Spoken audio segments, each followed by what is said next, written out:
कृष्ण।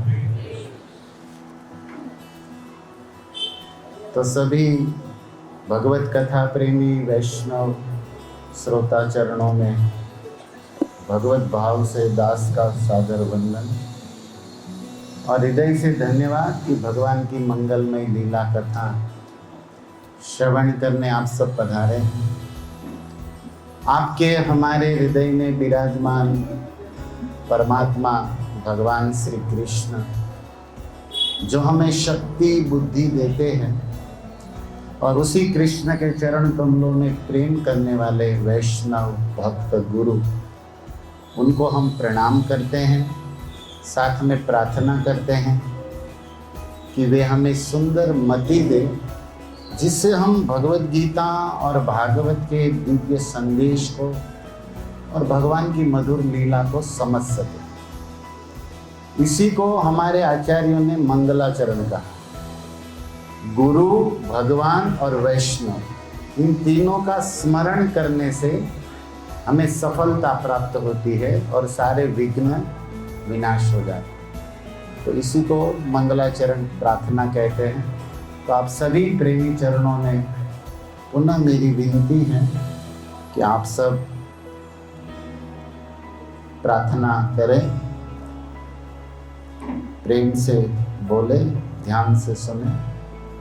ओम नमो भगवते वासुदेवाय। ओम नमो भगवते वासुदेवाय।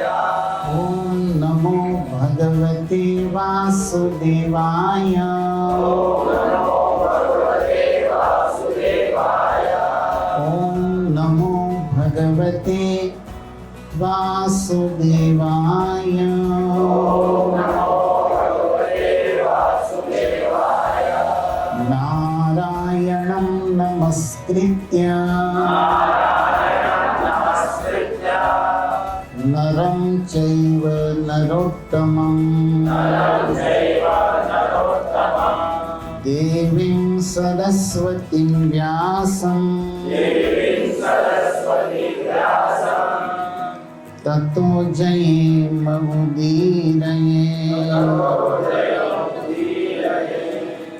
श्री गुरुवे गौरचंद्राय श्री राधिकाये तदालये कृष्णाय कृष्ण भक्ताय तद्भक्ताय नमो नमः। जय श्री कृष्ण चैतन्य प्रभु नित्यानंद श्री अद्वैत गदाधर श्रीवासादि गौर भक्त वृंद। हरे कृष्णा कृष्णा कृष्णा हरे हरे हरे राम राम राम हरे हरे। धन्यवाद। तो हम श्रीमद् भगवद गीता के प्रथम अध्याय के 12 नंबर श्लोक का आश्रय आधार लेकर भगवान की और उनके भक्तों की लीलाओं का चिंतन, स्मरण, कीर्तन करेंगे। आप सब भी बोलिए ये श्लोक। संजय जो महाभारत के एक पात्र है जिसको भगवान वेदव्यास ने दिव्य दृष्टि दिया। दिव्य दृष्टि के विषय में महाभारत में लिखा है, शत योजनो अपि दूर। शत योजन मतलब 800,000 किलोमीटर होता है। मनसा अपि चिंतयन, कोई मन में भी क्या सोच रहा है। संजयम सर्वम वेत्ति, संजय सब जान जाते। अच्छा है अभी कोई संजय नहीं है, नहीं तो आपके हमारे मन में क्या है, ये कब खत्म करेगा, पुड़िया तली जा रही है, कब मेरे मुंह में आए। आप लोग ये भी चिंतन करते ही होंगे, भूखे आए होंगे वो लोग तो, लेकिन संजय नहीं है इसलिए चिंता, नहीं तो संजय सब जान जाते। वेदव्यास ने उसको ऐसा दिव्य दृष्टि दिया, तो इसको हजारों किलोमीटर कोई दूर हो और वो मन में भी कुछ सोचे, संजय को पता चल जाता। और दूसरा, संजय एक साधु आदमी है, सात्विक व्यक्ति है, युधिष्ठिर और अर्जुन के मित्र है, व्यास के शिष्य है, बड़े नीतिज्ञ है। लेकिन स्वामी जो सेठ है वो धृतराष्ट्र मिले थे, लेकिन ये इनका भी हित चाहते थे, इनका भी भला चाहते थे। इसी को तो साधु कहते हैं, उमा संतन की यह बड़ाई, मंद करत करत भलाई। भगवान शिव कहते हैं कि हे पार्वती, साधु वह है जो उसका बुरा करता है उसका भी भला करता है। हम लोग तो धोती कुर्ता तिलक कंठी से साधु है अभी, 1000 रुपए के मिलते हैं सब मिला, लेकिन अंदर से साधु वृत्ति आना, साधु वेश हो गया, साधु वृत्ति आना, साधु स्वभाव होना, उसके लिए तो बहुत साधना करनी पड़ती है ना। संजय साधु है और वे वर्णन कर रहे हैं। कई लोग बोलते हैं कि भगवत गीता लाइव टेलीकास्ट, मतलब जो वहाँ हो रहा था कुरुक्षेत्र में, वो हस्तिनापुर में सुनाया जाए। लेकिन जब हम महाभारत पढ़ते हैं, दास ने तो चिंतन किया है महाभारत का, तो उसमें लिखा है कि 10वें दिन, माक्षर एकादशी गई ना अभी, गीता जयंती, उसके उसी दिन युद्ध चालू हुआ, राइट। तो उसके 10 दिन बाद, मतलब आप समझ सकते, पितामह भीष्म धराशायी हुए। तो संजय बोले उधर कि आज अर्जुन के बाणों की शैया पर गंगा पुत्र रथ से सो गए। तब ये धृतराष्ट्र पूछे, एक मिनट, अभी पूछ रहे हैं, ये जो प्रथम श्लोक है ना गीता का, किम कुर्वत संजय, आप लोग संस्कृत व्याकरण अगर थोड़ा बहुत जानते हो तो समझ पाएंगे कि अकुर्वत शब्द जो है वो भूतकाल में है, क्या किया था, कुर्वंती नहीं है, क्या कर रहे हैं ये नहीं, मेरे और पांडु के पुत्र वहां क्या कर रहे हैं ये नहीं पूछा, क्या किए थे। मतलब अभी जैसे मैं पूछूं कि 1 महीने पहले क्या हुआ था, तो मतलब पहले का पूछ रहा हूं ना, अभी क्या हो, वर्तमान काल और भूतकाल समझते हम लोग, भविष्य जानते नहीं हम हमारा, लेकिन भूतकाल तो अपना सबको पता है कि पहले हम क्या थे, और वर्तमान भी अभी पता है, और अभी वर्तमान सुधार लो तो भविष्य सुधर जाएगा। आपका भविष्य आपके हाथ में। तो किम कुर्वत संजय, तो पूछ रहे हैं 10वें दिन कि ऐसा क्या हुआ कि गंगा पुत्र भीष्म सो गए। तब संजय उवाच, तो मतलब लाइव टेलीकास्ट नहीं है, 10 दिन के बाद गीता चालू हुई है महाभारत के अनुसार। आप कहोगे ये तो लेटेस्ट न्यूज है, या कुछ अलग लग रहा है, बहुत बातें अलग अलग है। आप लोगों ने आज तक सुना होगा इस्कॉन के भक्तों ने इधर उधर कि गीता में 700 श्लोक है, सुना अभी जो शोक में है उसको मालूम नहीं कितने श्लोक है, मार्केट ऐसा है कि सब शोक में है। लेकिन कोई बात नहीं, हैदराबाद का भी नाम क्या सब चेंज होने वाला है, भाग्यनगर। तो भाग्यनगर में ये सौभाग्य है कि भक्तों का आगमन तो हो रहा है, तो कभी ना कभी कृष्णा दिन चेंज होंगे, हो ही रहे। तो भैया 745 श्लोक है ऐसा लिखा महाभारत गीता में, तो अभी गिनने जाओ तो 700, तो आपको बोलोगे 45 किधर गए, अभी ढूंढो, आप लोग का काम है। ओके, बहुत बातें हैं ऐसी। एनीवे, संजय 10 दिन के बाद सुना। अच्छा, अर्जुन गीता सुन रहे दिख रहा है, लेकिन अर्जुन तो मोह में है। मैं कैसे लड़ूं, मैं नहीं लड़ूंगा। अर्जुन संसी के हस्तात् गांडी गिर गया, त्वचा परिदह्यते, उसको कंपन हो रहा है, और मुखम स परिशुष्यति, मुख सूख गया है, और न युद्ध से ही, मैं युद्ध नहीं करूंगा। शोक संविघ्न मानस, ये सब अर्जुन के विषय में लिखा। तो अर्जुन गीता सुन रहे लाइव, वो तो लाइव सुन रहे। संजय जहां थे वहां से लाइव सुने थे, प्रवचन लाइव नहीं, लेकिन सुना। अर्जुन सुन रहा है उसी समय वो भी सुन रहे हैं। दूसरा एक लाइव सुन रहा है, ऊपर बैठा हुआ महाराज, क्या नाम है, हाँ हनुमान, वो लाइव सुन रहे हैं ऊपर बैठे। हनुमान जी लाइव सुन रहे हैं, लेकिन अर्जुन मोह में सुन रहे हैं, हनुमान जी प्रेम से सुन रहे हैं। बोलो बजरंगबली की। हनुमान जी प्रेम से, उनको कोई मोह नहीं। क्यों? क्योंकि वो चक्कर में पड़े नहीं। 4 चक्कर, कितने चक्कर लगते हैं आपके यहाँ? 7 चक्कर में पड़े नहीं। इसलिए वो खुश है। हनुमान जी के आनंद है, उसको कोई टेंशन नहीं, मार्केट इधर हो जाए, दुकान मकान की कोई चिंता नहीं।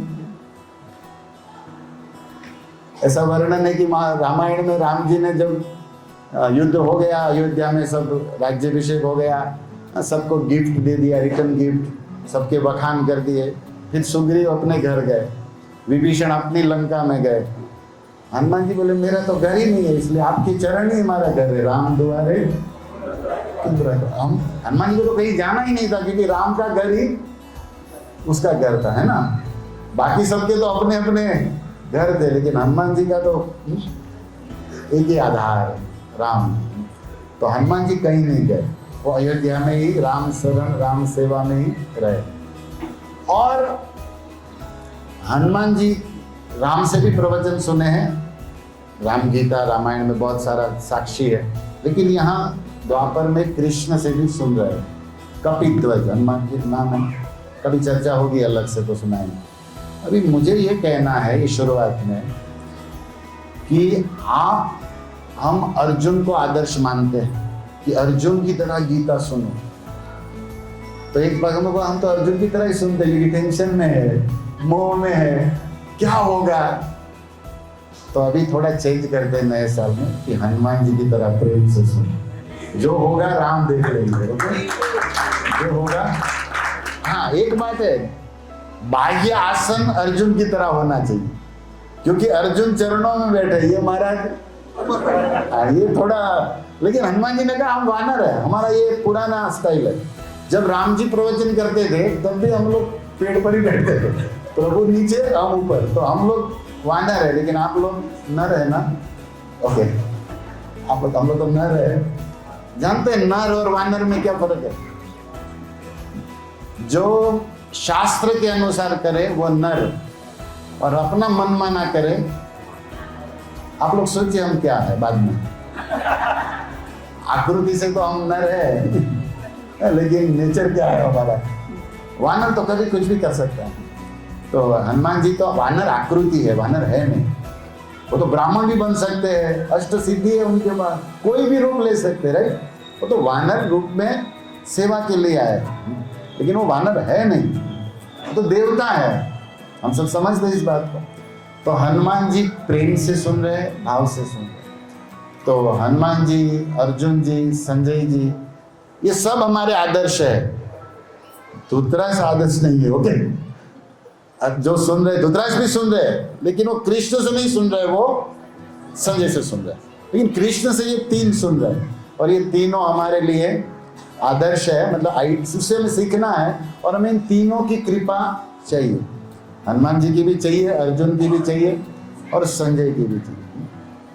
और सब में एक एक क्वालिटी है, संजय में, अर्जुन में, हनुमान में। वो एक अलग टॉपिक हो जाएगा, कभी चर्चा करेंगे, मौका मिलेगा तो। लेकिन अभी संजय सुना रहे, तो आप लोग धृतराष्ट्र की तरह नहीं, अर्जुन और विशेषकर हनुमान जी की तरह सुनिएगा बस, क्योंकि संजय की तरह तो नहीं, संजय तो सुना रहे हैं। ओके, तो आप सब प्रेम से बोलिए 12वां श्लोक। आपके पास अगर गीता है या फोन में तो निकाल सकते हो। तस्य संजयन् हर्ष कुरु वृद्ध पितामह सिंहनाद विन घोषेयी शंख दद्मो प्रतापवान। और एक बार कष्ट करें। तस्य संजयन् हर्ष कुरु वृद्ध पितामह सिंहनाद विन घोषेयी शंख दद्मो प्रतापवान। इसका हिंदी अनुवाद और भावार्थ तात्पर्य प्रभुपाद के द्वारा मैं पढ़ता हूँ। तब कुरुक्षेत्र के वयोवृद्ध परम प्रतापी एवं वृद्ध पितामह भीष्म ने सिंह की गर्जना के समान ध्वनि करने वाले शंख को उच्च स्वर से बजाया, जिससे दुर्योधन को हर्ष हुआ, थोड़ा आनंद हो गया। प्रभुपाद लिखते हैं, कुरुवंश के वयोवृद्ध पितामह अपने पौत्र दुर्योधन का मनोभाव जान गए थे और उनके प्रति अपनी स्वाभाविक दयावश उन्हें प्रसन्न करने के लिए अत्यंत उच्च स्वर से शंख बजाया, जो सिंह के समान गर्जना स्थिति के अनुरूप था। अप्रत्यक्ष रूप में शंख के द्वारा प्रतीकात्मक ढंग से उन्होंने हताश पौत्र दुर्योधन को बता दिया कि उन्हें युद्ध में विजय की आशा नहीं है, क्योंकि दूसरे पक्ष में साक्षात भगवान श्री कृष्ण है। फिर भी युद्ध का मार्गदर्शन करना उनका कर्तव्य था और इस संबंध में उन्होंने कोई कसर नहीं छोड़ी। तो इतना श्रील प्रभुपाद लिखे। तो ये भगवद गीता का मैंने थोड़ा आधार आश्रय लिया, जिसमें पितामह भीष्म का संजय स्मरण करते हैं। तो उत्तरायण आने वाला है और पितामह भीष्म एक महान भक्त है, एक योगी भी है और बहुत गुण है उसमें, और उनकी भक्ति की महिमा गरिमा वेदों में ऋषियों ने गाई है। तो हम 2 दिन यहाँ संध्या सत्संग में इनका स्मरण करेंगे भागवत से, लेकिन आधार गीता का लेते हुए। तो सबसे पहली बात, इस श्लोक में पितामह भीष्म ने शंख बजाए, ये वर्णन है। पितामह कौन है? गंगापुत्र। सामने वाली जो पार्टी है उसके सेनापति, अध्यक्ष है, लीडर है, वो सब निर्णय करेंगे, इसलिए वो अपना शंख बजाए। दूसरी बात कि शंख इतना जोरदार ध्वनि किया कैसे जंगल में कोई शेर गरज रहा। आप लोगों में से कितने लोगों ने डायरेक्ट शेर की दहाड़ सुनी? टीवी में नहीं, मूवी में नहीं, ओरिजिनल। कितने लोग? 1 2। अच्छा, कितनी दूर से सुनी है? 1 किलोमीटर दूर, 100 फीट दूर, एकदम 10 फुट सामने शेर हो, कितने सुने? 1 2 लोगों ने। लेकिन उस समय शेर बाहर होगा, आप घर में या जाली में होंगे, इसलिए यहाँ है, नहीं तो आप कहीं और होते। कोई बीच में दीवार या कुछ तो होगा, भले आपने नजदीक से सुनी होगी, लेकिन और वो शेर भी किस तरह का है? हो सकता है शेर को कोरोना हो गया हो, तो बेचारा ढीला भी हो सकता है। कोरोना तो नहीं हुआ है, कोरोना। और शेर अगर शेर अपने मूड में हो, मतलब, और उस समय जो गर्जना वो अलग होता है। जैसे आप लोग भी एकादशी को कीर्तन मरे मरे कहते ना, भूखे भूखे, अलग आप वही हो, लेकिन अलग होता है ना स्टाइल। जब आप फ्रेश हो, प्रसाद बढ़िया खाए और दूसरा प्रसाद का भी सुगंध आ रहा हो, तो बढ़िया कीर्तन चलता है, तो अलग ऐसे। तो शेर का भी गर्जना होता है, लेकिन उसका समय कैसा है, उसका मूड उस अनुसार अलग होता है ना, थोड़ा मतलब जोरदार होता है। तो जब वो पूर्ण मूड में हो और वो गर्जे, वो आवाज जब होती है, तो वर्णन है कि बड़े बड़े लोगों के हार्ट अटैक हो जाते हैं। और भी कुछ हो सकता है, बिन मौसम बरसात भी हो सकती है, कपड़े भी रंग चेंज हो, कुछ भी हो सकता है। अगर शेर सामने गरज ले तो क्या नहीं हो सकता। अच्छा है हम लोग को अनुभव नहीं है। मैं भी शेर को 10 फुट दूर से देखा हूं, जू में, जाली के बीच में, और मैं गरज से नहीं देखा, लेकिन उसको जमाई लेते हुए देखा हूं। ऐसे किया था तो मैं देखा विघ्न विनाशक नरसिंह देव पूरा एकदम नजदीक से, बिना एकदम 10 फुट भी नहीं थे हम लोग का। लेकिन गर्जना तो दास ने डायरेक्ट नहीं सुनी, आप में से किसी ने सुनी, ओके। जो भी हो, यहाँ पर वर्णन है कि इतना जोरदार शंख बजाया कि जैसे शेर गरज रहा। इसका मतलब ये हुआ कि उस पूरी सेना में भीष्म क्या है? सिंह है, शेर है। और शेर का क्या होता है जानते हैं? जंगल में इलेक्शन नहीं होता, वो जहां बैठता है वो शेर है, वो राजा है। जैसे यहाँ कोई राजा कब बनता है? जब मूर्ख लोग उंगली कहीं इधर उधर घुमा दे। आप लोगों ने वोटिंग किया हो कब है कि नहीं? अभी हो गया ना? क्या हाल है मालूम नहीं मुझे भाग्यनगर का। हमारे गुजरात में, हमारे बॉम्बे में अभी हम वोटिंग करके आए। अभी होगा कि नहीं पता नहीं, 10-15 दिन हुआ, 20 तारीख को था लास्ट। तो यहाँ तो क्या है कि कुछ मूर्खों को भी हम लोग इलेक्शन में आगे ले जा सकते, लेकिन जंगल में तो ऐसा नहीं, इलेक्शन तो होता नहीं।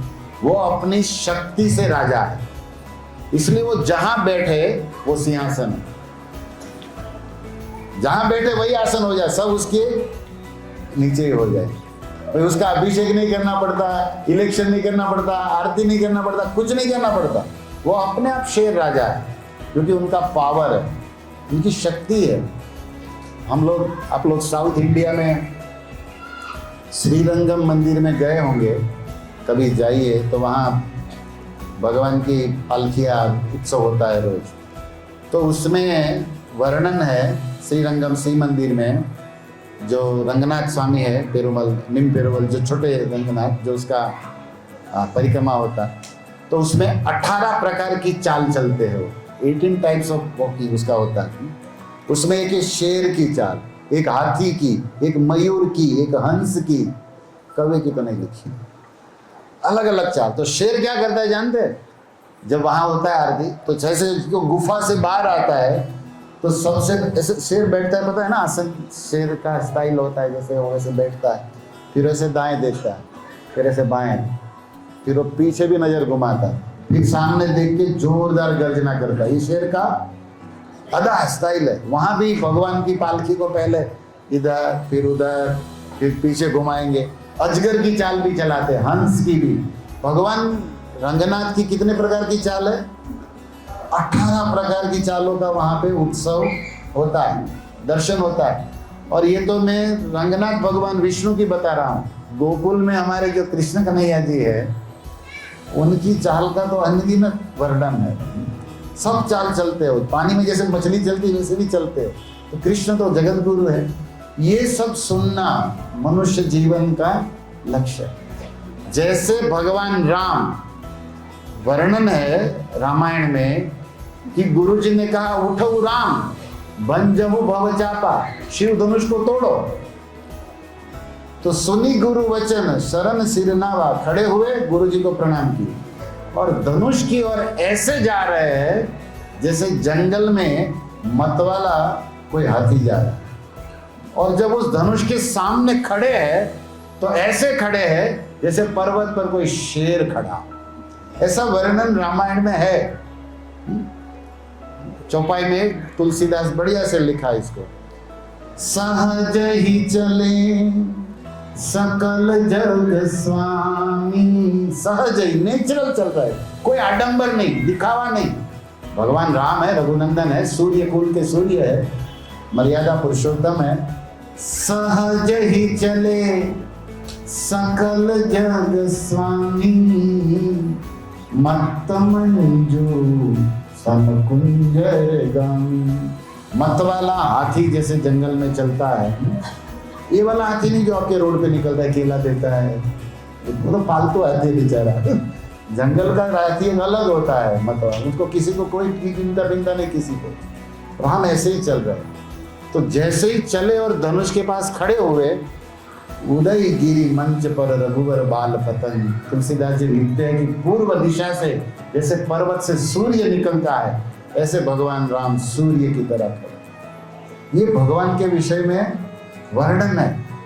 ये सुनते ना हमें थोड़ा शक्ति भी मिलता है, आनंद भी मिलता है, और हम लोग जो चूहे की तरह, ससक की तरह डर डर के जी रहे हैं ना, थोड़ा सा एनर्जी आता है, आशीर्वाद आता है भगवान की कृपा से। क्योंकि वही तो है, भजो रे मन श्री नंदन नंदन अभय चाहे, उसको किसी का डर। सब लोग राजा लोग मतलब ये तोड़ेगा ही तो, लेकिन भगवान बिंदास जा रहे थे। तो वहां पर भी चेल की चाल का वर्णन, खड़ा रहना है, जैसे रंगनाथ भगवान भी है। शेर की बहुत बातें आचार्यों ने लिखी है। गंगा पुत्र भीष्म का वर्णन यहाँ हो रहा है कि महाभारत के वो क्या थे, शेर, और उनका शंख भी बड़ा भारी गर्जना कर रहा है। तो प्रभुपाद ने क्या समझाया कि वो युधिष्ठिर, वो धृतराष्ट्र के पुत्र दुर्योधन को थोड़ा बल दे रहे थे कि देखो मैं तेरे साथ हूँ, मैं तेरे, इसलिए तेरी सहायता में मैं जो करना चाहिए वो मैं कर्तव्य निभा रहा हूँ। लेकिन कह रहे कि मेरा शरीर तेरे साथ, मेरा दिल तेरे साथ, मेरा आत्मा तेरे साथ, क्योंकि तेरे काम उल्टे हैं धर्म से। तो गंगा पुत्र के चरित्र को समझना बड़ा मुश्किल है। आज भी भगत लोग पूछते हैं कि पितामह भीष्म भक्त है तो सामने पक्ष में क्यों है?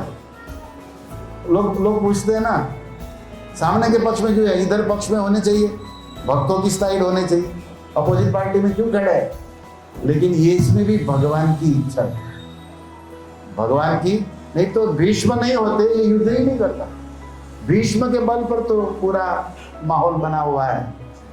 और वास्तव में जब बाणशैया पर भीष्म सोए हैं तो कृष्ण मुस्कुरा रहे, मुस्कुराते हुए पूछ रहे, दादा का हालचाल बात केमन आछे, बंगला में पूछते हाउ आर यू, केम छो, कैसे हो? तो भीष्म मुस्कुरा के कह रहे कि तूने ये पथारी दिया है, ये तेरा ही इच्छा था कि मैं फूलों की गद्दी पे नहीं, बाणों की शैया पे सो, तूने ही सुलाया ना।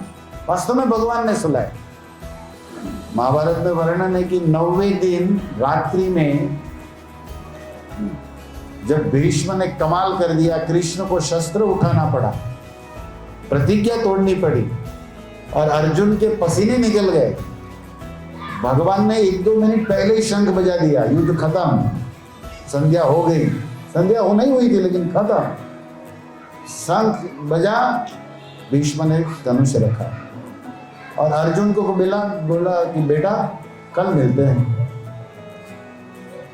अर्जुन अपना पसीना पोंछ रहा है, कृष्ण को देख रहा है कि कल का दिन तो आधार कार्ड कैंसिल, अंतिम है। अच्छा हुआ संध्या हो गई, नहीं तो मेरे तो छुट्टी हो ही जाने वाली थी। रात में गए 5 भाई, प्रसाद लिए, द्रौपदी बनाई थी हलवा पूरी, अर्जुन को मन नहीं, बोले स्वामी खाते क्यों नहीं है? बोले क्या खाए हो? आज जो युद्ध में हुआ, कल का दिन लास्ट दिन है। भगवान तो बिंदास खा रहे मुस्कुराते हुए, पांडवों के होश उड़े हुए, नींद नहीं आ रही। भगवान ने कहा चलो कल लड़ना है, सो जाओ। बोले कैसे सोए? अब तो जीवन भर सो ही जाएंगे सदा के लिए। तो भगवान ने कहा क्या हुआ अर्जुन, युद्ध जीतना चाहते? युधिष्ठिर महाराज युद्ध जीतना है? बोले हाँ, यहाँ कोई भेलपुरी खाने थोड़ी आए, युद्ध जीतने के लिए तो आए। तब भगवान ने कहा सुनो महाराज युधिष्ठिर, जब तक गंगा पुत्र भीष्म जिंदा है तब तक आप युद्ध जीत नहीं सकते। तो युधिष्ठिर बोले पहले दिन नहीं बोल सकते, जब युद्ध का प्लान कर रहे थे, दादा तब से था ना कि अभी तो एंट्री मारा नहीं, वो तो पहले से है। तो पहले ही भीष्म थे तो आप उसी दिन जब युद्ध का हम प्लान तभी बोल देना चाहिए। अब बीच नैया पड़ी है मझधार में और अब बोल रहे हो कि अब नहीं हो सकता। भीष्म जब तक जिंदा है आप युद्ध जीत नहीं सकते। तब 5 ने विचार किया भीष्म को मार कौन सकता है ये बताओ। भगवान ने कहा इस पृथ्वी पर कोई ऐसा वीर नहीं, स्वर्ग में कोई ऐसा देवता नहीं, पाताल में, इस पूरे ब्रह्मांड में, चराचर सृष्टि में कोई ऐसा नहीं जो भीष्म को मार सके। तो अर्जुन ने पूछा आप आप भी नहीं। अर्जुन बोला कोई नहीं, मतलब आप, भगवान ने कहा मैं तो युद्ध में पहले ही बोला था कि केवल प्रसाद लूंगा, कोई सेवा नहीं करूंगा। कोई व्यक्ति प्रोग्राम में मीटिंग में बैठा हो और कोई कहे कि हम तुमको हम क्या कहेंगे, आप प्रभु की बात में आना, क्या काम है तुम्हें? मैंने कहा मैं तो कुछ करने वाला ही नहीं। लेकिन अर्जुन तू प्रेम से पूछ रहा है तो सच बताऊं, मैं भी भीष्म को नहीं मार सकता। क्यों? आप काल है, काल के नहीं, महाकाल आपके भक्त है और आप नहीं मार सकते। बोले नहीं, जानते नहीं भीष्म के विषय में क्या? बोले उसके पिता ने उसको वरदान दिया, उसकी इच्छा न हो तब तक मृत्यु भी उसे नहीं मार सकती। वाह बेटा क्या आदमी। तो अर्जुन सर खुजला ले, ये सब पहले नहीं चेक किया हम लोग। वो भीष्म मर नहीं सकते, जिंदा है तब तक हम जीत नहीं सकते, मतलब बात खत्म। अब क्या करे बता? भगवान ने कहा एक ऑप्शन है, पांचों के आंख खोले, क्या बताओ एक ऑप्शन। बोले कोई भी नाटक किए बिना, जैसे इस्कॉन के भक्त भी करते हैं, किम छो मजा में अच्छा है, ये सब नाटक करते हैं ना हम लोग, कोई नाटक नहीं, सीधा अभी जाओ रात में, भीष्म सोए नहीं होंगे, सोने की तैयारी कर रहे हो, जाके दंडवत प्रणाम करो और सीधा बोलो कि हमें युद्ध जीतना है, आप तक जिंदा है तब तक युद्ध जीत नहीं सकते, तो आप बताओ कि आप कैसे मरोगे। कोई ऐसे पूछता है अपने दादा को? युधिष्ठिर बोला ऐसा मैं नहीं कर सकता। तो भगवान ने कहा तो तुम मरो, और कोई ऑप्शन नहीं है, मुझे सोने दो। पांचों ने बोला कुछ तो करना पड़ेगा, गए उधर। और जैसे ही शिविर में आए, भीष्म सोने की तैयारी कर रहे थे, कुरुवृत्त पितामह शेर सोने की तैयारी कर रहा है गुफा में, तब तक पांचों आए तो प्रणाम, दंडवत पितामह, दातश्री प्रणाम। अर्जुन लास्ट में प्रणाम किया तो पितामह भीष्म ने अर्जुन के सर पर आया, बेटा कैसा है? बोले दादा तुमने तो आई, मेरी जान बची, पता नहीं क्या खाया है। तो भीष्म ने कहा क्या पानी पूरी पिज्जा वाला समझे? हम तो देसी घी खाया है हम। ये तुम्हारा फालतू थोड़ी है, कल मिलते हैं बेटा। बोले कल तो मेरा तो साहस ही नहीं आपके सामने आया, बताओ युधिष्ठिर क्यों आए? तो युधिष्ठिर महाराज ने कहा प्रणाम पितामह, हमें महाभारत जीतना और आप जिंदा है तो हम जीत नहीं सकते, इसलिए आप ये बताइए कि आप कैसे मरोगे। मुंह नीचा करके सीधा पूछा कैसे मरोगे? और भीष्म खूब हंसे, बोले वो काला भेजा होगा तुझे, क्योंकि ये प्लान तेरे दिमाग में तो आ नहीं सकता, द्वारकाधीश भेजा ना तुझे। तो युधिष्ठिर मुस्कुरा के कहे उसी ने भेजा है। तो भीष्म ने सोच कहा कि अगर वो चाहता है कि मैं लेट जाऊं, मैं मरूं, तो अभी हो गई बात, जैसी उनकी इच्छा। किसी स्त्री के सामने शस्त्र नहीं उठाऊंगा अभी, और जब तक मेरे हाथ में शस्त्र है, एक बाण मुझे छू नहीं सकता। शस्त्र नहीं है तो फिर जो रिजल्ट आएगा, अपने मृत्यु का प्लान खुद बता रहे। इसलिए आज बाण शैया पर जब कृष्ण मिलने आए, तब भीष्म मुस्कुरा के कह रहे कि तूने ही दिया है ये बेड हमें, मास्टर प्लान तो तेरा ही था ना कि मैं ऐसे सोऊं, तो आपका ही कृपा है। अब देखो ये भी कृपा मानते हैं विष्णु, क्योंकि भगवान मंगल भवना, वो कभी किसी का अमंगल नहीं करे तो भक्त का कैसे करेंगे? लेकिन बाहर से तो दिख रहा है, बाहर से तो ऐसा ही दिख रहा है। इसीलिए हमें एक कथा से समझना है भक्त और भगवान के मधुर संबंध। और कृष्ण मुस्कुरा के ये भी पूछ रहे कि चलो मैंने आपको ये बेड दिया, बाणों की शैया दी, लेकिन आप सामने पक्ष में क्यों थे? आप भक्त हो ना, हमारे पक्ष में होने चाहिए ना। जय हो मनु महाराज, पधारो। तो सामने पक्ष में क्यों है दादा? तब गंगा पुत्र ने यह भी कहा कि ये भी तेरी इच्छा है, तू जानता ही था, लेकिन मैं मेरे स्वार्थ के लिए सामने पक्ष में। अच्छा, भक्तों के पक्ष में नहीं और विरोधी अधर्मियों के पक्ष में रहना, ये कौन सा आपका भाव है? बड़ा मधुर प्रश्न है। देखो ये सब बातें हम लोग सीरियल देखते ना, इसमें ये सब नहीं आता। ये जो रहस्य है भागवत के, गीता के, वो भक्तों के पास मिलते हैं। पितामह भीष्म ने कहा कि अगर मैं दुर्योधन की पार्टी में नहीं होता और अर्जुन की पार्टी में रहता तो रोज सुबह उठते ही मुझे इन अधर्मियों के मुख देखना पड़ता, और सामने वाली पार्टी में हूं तो रोज सुबह होते ही गोविंद आदि पुरुषों आपका दर्शन होता है।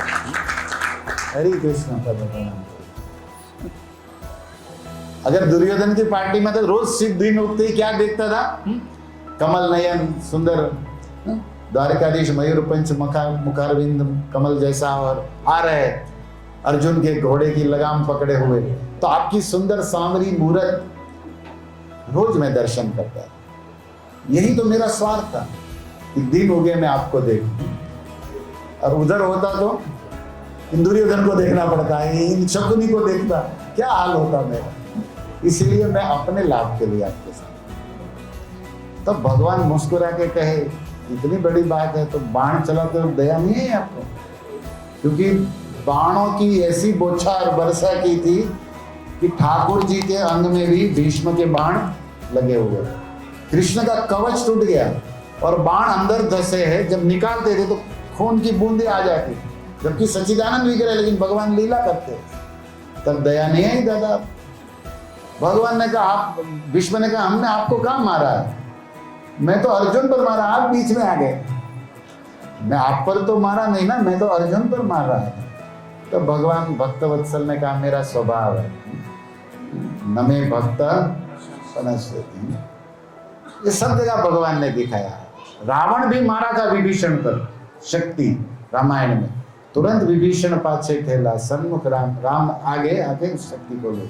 हरिदास ठाकुर को मारा जा रहा है, चैतन्य महाप्रभु सारा प्रहार अपने। भगवान का स्वभाव है कि अपने भक्तों को रक्षा करते हैं, वो खुद सहते हैं। सामने वाले को विनाश है, मार देते, लेकिन मार नहीं सकते तो खुद सहते, लेकिन भक्त को परेशान नहीं होने देते। तो मैं अर्जुन के लिए ये सब किया है, लेकिन भगवान ने कहा, दुनिया कहती अर्जुन के लिए किया, दादा मैं तुम्हारे लिए किया। कैसे? बोले, मैं भी अपने भक्त का बाण जो है ना, वो गुलाब की पंखड़ियों की वर्षा के समान मानता है। वीर रस का आस्वादन होता है, वीर रस का, क्योंकि क्षत्रिय है ना, कृष्ण यादव है। कृष्ण क्या है? यहाँ भी कई सारे यादव है।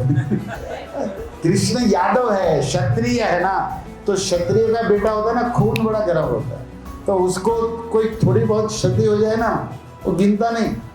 ब्राह्मण नहीं है, ब्राह्मण को थोड़ा लगे वो आउच करता है, ब्राह्मण का अपना नहीं चल, लेकिन क्षत्रिय है ना, वो डरता नहीं डरने से। तो कृष्ण क्षत्रिय है, तो तुम्हारे बाण मुझे फूलों की वर्षा जैसे आवाज दे रहा है, तो मैं अच्छा वीर रस का आस्वादन करता। और आप आश्चर्य करोगे, चक्रवर्ती ठाकुर ने वहाँ कलम चलाई है, सारादर्शिनी, जो जानते हैं भागवत के टीकाकार। जैसे कोई प्रियतमा प्रेम से आघात करे अपने प्राण जीवन स्वामी को, और जो दर्द है लेकिन उसमें मीठा दर्द और महासुख होता है, ऐसा सुख कृष्ण को मिल रहा था भीष्म के बाण। माधुर्य रस की बात कर दी। ये सब आचार्यों की टीका पढ़ते ना, तब आनंद आता है कि कृष्ण के बाण वीर रस का। ये तो यादव की बात, वो तो बाह्य है, अंदर की बात क्या थी कि अपना कोई प्रेमी जब प्रेम से मारे, उसमें दर्द है लेकिन एक याद है, एक मीठा दर्द होता है। जैसे हम लोग परिक्रमा करते हैं तो कष्ट होता है, लेकिन फिर वो दर्द होता है ना हल्का, वो मीठा, वो आनंद का दर्द होता है। भले दर्द है लेकिन उसमें भी महा सुख है। ये तो प्रेमी समझ सकता है, कोई भक्त समझ सकता है, जिसने समर्पण किया। तो उस प्रेमी का आघात जैसे होता है, उस तरह मुझे आनंद दे रहा था कि भीष्म तुम्हारे ये बाण। और रही बात इच्छा मृत्यु की, वो तो वरदान सदा काम करेगा, कृष्ण हो या कोई हो। जब तक भीष्म न इच्छा करे तब तक उसे कोई। आप देखिए दुनिया में है ऐसा कोई वरदान आज किसी को मिला? और ये वरदान दिए उसके पिता शांतनु, क्या नाम, शांतनु ना? क्यों वरदान दिए जानते? मुंह से निकल गया, दिल से निकल गया। क्योंकि दुनिया में बहुत सारे बाप है जो अपने बेटे का रिश्ता ढूंढने गए, शादी करने गए। ये एक बेटा है जो अपने बाप का शादी फिक्स करके आया, ये नंबर 1 है। अपना शादी कैंसिल किसी से नहीं करो और पिताजी का कनेक्शन करके आया, तो पिताजी का दिल भर आया भाई कि वाह, वो दाशरथ धीरज वो शादी नहीं करा रहा था। शांतनु महाराज चक्रवर्ती सम्राट है, वो खुद गए कि तुम्हारी बेटी सत्यवती को मैं मन से पसंद करता हूं, हस्तिनापुर की रानी बनेगी। वो मल्ला कहता है कि रानी बने, मेरी बेटी के भाग्य मैंने कुंडली दिखवाई ज्योतिष से, रानी तो ये बनेगी बनेगी। तो फिर क्या प्रॉब्लम है? बोले प्रॉब्लम ये है कि मेरा जो भांजा है ना वो राजा बनना चाहिए, और तुम्हारी रानी बनेगी लेकिन मेरा भांजा राजा नहीं बनेगा। क्यों? बोले भीष्म है ना बड़ा बेटा, इसलिए मैं किसी छोटे राजा से कराऊंगा हैदराबाद में, लेकिन मतलब साउथ में कहीं, लेकिन भांजा राजा बनना चाहिए। तब शांतनु लाचार हो गए, बोले भीष्म अधिकारी है, योग्य है, बड़ा है, तो सॉरी मैं वो वचन नहीं। लेकिन जब भीष्म ने तहकीकात की, छानबीन की, सारथी से गए, आप सब जानते, और वो दाशरथ से कहा कि आप कितने भाग्यवान हैं कि शांतनु महाराज जो शान है पूरे पृथ्वी भूमंडल के चक्रवर्ती सम्राट है, और गंगा जिसका नाम लेने से लोग पावन होते हैं, उसमें क्या कहते हैं, अस्थि डालने से पितरों का उद्धार होता है, और वे गंगा जिनकी पत्नी बनने के लिए तरस जाए, और ऐसे शांतनु महाराज को आप मना किए। कमी क्या है? बोले तू। कमी कौन है? तुम। बोले मैं? बोले तुम्हारे कारण मेरी बेटी का बेटा राजा बने, ये तुम बोल दो तो मैं करा दूं शादी। भीष्म ने 1 मिनट का विचार किया, बोला अब भी बोला मैं आपको वचन देता हूं, आजीवन हस्तिनापुर की गादी पर नहीं बैठूंगा, आपके बेटे मतलब जो मेरी माँ से होगा मेरा भाई, उन्हीं को राजा बनाऊंगा और जीवन पर उसकी रक्षा करूंगा। और तुरंत हम लोग देखो 1-2 इंच 10 रुपए ज्यादा देने में क्यों, ये देखिए भीष्म की उसी समय बोल दिया पिता के लिए कि जो बात तो बहुत होती है पिता पुत्र की, लेकिन इसको कहते हैं पुत्र, कि अपने पिता के सुख के लिए उसी समय फैसला कि राज नहीं बनना, भाई को राजा बनाना। तब इसने कहा बहुत सुंदर, लेकिन फिर भी शादी नहीं कराऊंगा। लो अब क्या प्रॉब्लम है? बोले भांजा राजा बनेगा, तू बोल रहा है इसलिए, लेकिन तू शादी करेगा तो तेरा बेटा क्लेम करेगा, है ना, इसलिए सॉरी मुझे रिस्क लग रहा है। उसी समय भीष्म ने कहा उद्वरेता भविष्यामि दास राज सत्यम ब्रवीमीते, महाभारत का श्लोक है कि मैं जीवन भर आजीवन ब्रह्मचारी रहूंगा। अब इतना बोलते ही आकाश से पुष्प उड़ने लगे, सारे इंद्र सूर्य चंद्र देवता भीष्म की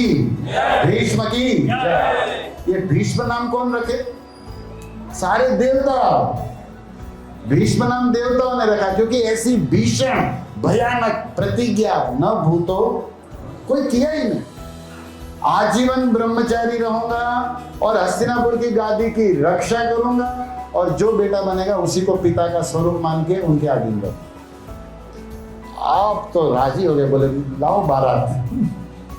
अब जब पता चला शांतनु कि गंगा का बेटा भीष्म ये देवव्रत इतना किया मेरे पे, उसी समय बोला मैंने जीवन में बहुत तप किया, बहुत जप किया, मैं चंद्रवंश का राजकुमार हूं, और मैं तुम्हें हृदय से आशीर्वाद देता हूं कि हे भीष्म, जब तक तू इच्छा न करे मृत्यु भी तुझे नहीं मिल सकती। ये आशीर्वाद उसका है। अच्छा, ये प्रसंग जब आप पढ़ते सुनते हो तो एक क्वेश्चन होना चाहिए कि बाप के पास होगा तो बेटे को देगा ना, भिखारी क्या देगा? अगर बाप के पास करोड़ों है तो वारसाई में दे सकता है। तो ये शांतनु इतना सॉलिड आशीर्वाद दिया, मतलब ही इज आल्सो कैपेबल, वो भी पावरफुल है तब ना, होगा तब देगा ना। आज कई लोग आशीर्वाद देते रहते, कुछ नहीं होता, लोन बढ़ती जाती है, हफ्ते ईएमआई चालू है, आशीर्वाद तो फालतू कुछ नहीं काम कर रहा है। लेकिन ये बात अलग है शांतनु कि वो आशीर्वाद दिया, मतलब सत्य, मतलब उसने बहुत तप किया, बहुत जप किया। मैं ये कहना चाहता हूं कि जो व्यक्ति जप करता है, तप करता है, जो पावर उनके आशीर्वाद काम कहते हैं ना, कोई भी एरा गेरा कुछ भी बोल ले उससे कुछ होने वाला नहीं है। तो ये भी तप किया। आज भी आप लोग ब्रजमंडल परिक्रमा करोगे 84 कोस में, तो मथुरा में जाते ही बॉर्डर पे है शांतनु कुंड, वहां शांतनु बिहारी है। वृंदावन में कृष्ण का तप जब किया है कौन? शांतनु महाराज। और उस कृष्ण की भक्ति से, उनके मंत्र से ही सारा तप आता है। शांतनु महाराज के विषय में भागवत जी में लिखा है, 9वां स्कंद 22वां अध्याय 6 नंबर श्लोक होगा, 6 या 7 भागवत जी में। देखो शांतनु की बात सुनो थोड़ी, 2 मिनट। भीष्म की तो करेंगे लेकिन उसके बाप की पहले कर लेते, उनके पिता की। क्या आदमी है, लिखा कि प्रतीपोस महाउदाग, एक चंद्रवंशी राजकुमार हुए प्रतीप राजा। देवापी शांतनु बहालिक इति आत्मजा, उनको 3 पुत्र थे। प्रतीप नाम के राजा को जो भी लास्ट में पूछूंगा इसका उत्तर देगा ना, उसी को प्रसाद की प्लेट मिलेगी। ध्यान से सुन, मतलब ऐसे मिलेगी, आप याद रखो इसी पुत्र। प्रतीप नाम का चंद्रवंशी राजा है, ओके। उसके 3 बेटे, देवापी, दूसरा शांतनु जिसकी बात हो रही, और तीसरा बाहलिक। अब बड़ा बेटा कौन हुआ?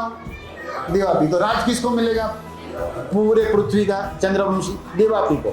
लेकिन पितृ राज्य परित्यक्तम देवापी वनम गत, पिताजी के राज को छोड़कर, इसको उनका कोई देश में डिवोटी मिल गया होगा तो सब कुछ छोड़ के ब्रह्मचारी बन गया। बोले नहीं चाहिए, सब माया कचरा, जीवन समाप्त होता है, बर्बाद होता है। मनुष्य जीवन आत्म उद्धार के लिए मिला। तो पिता के राज्य को छोड़ के वन में चला गया बड़ा बेटा। तो अभी राज किसको मिलेगा?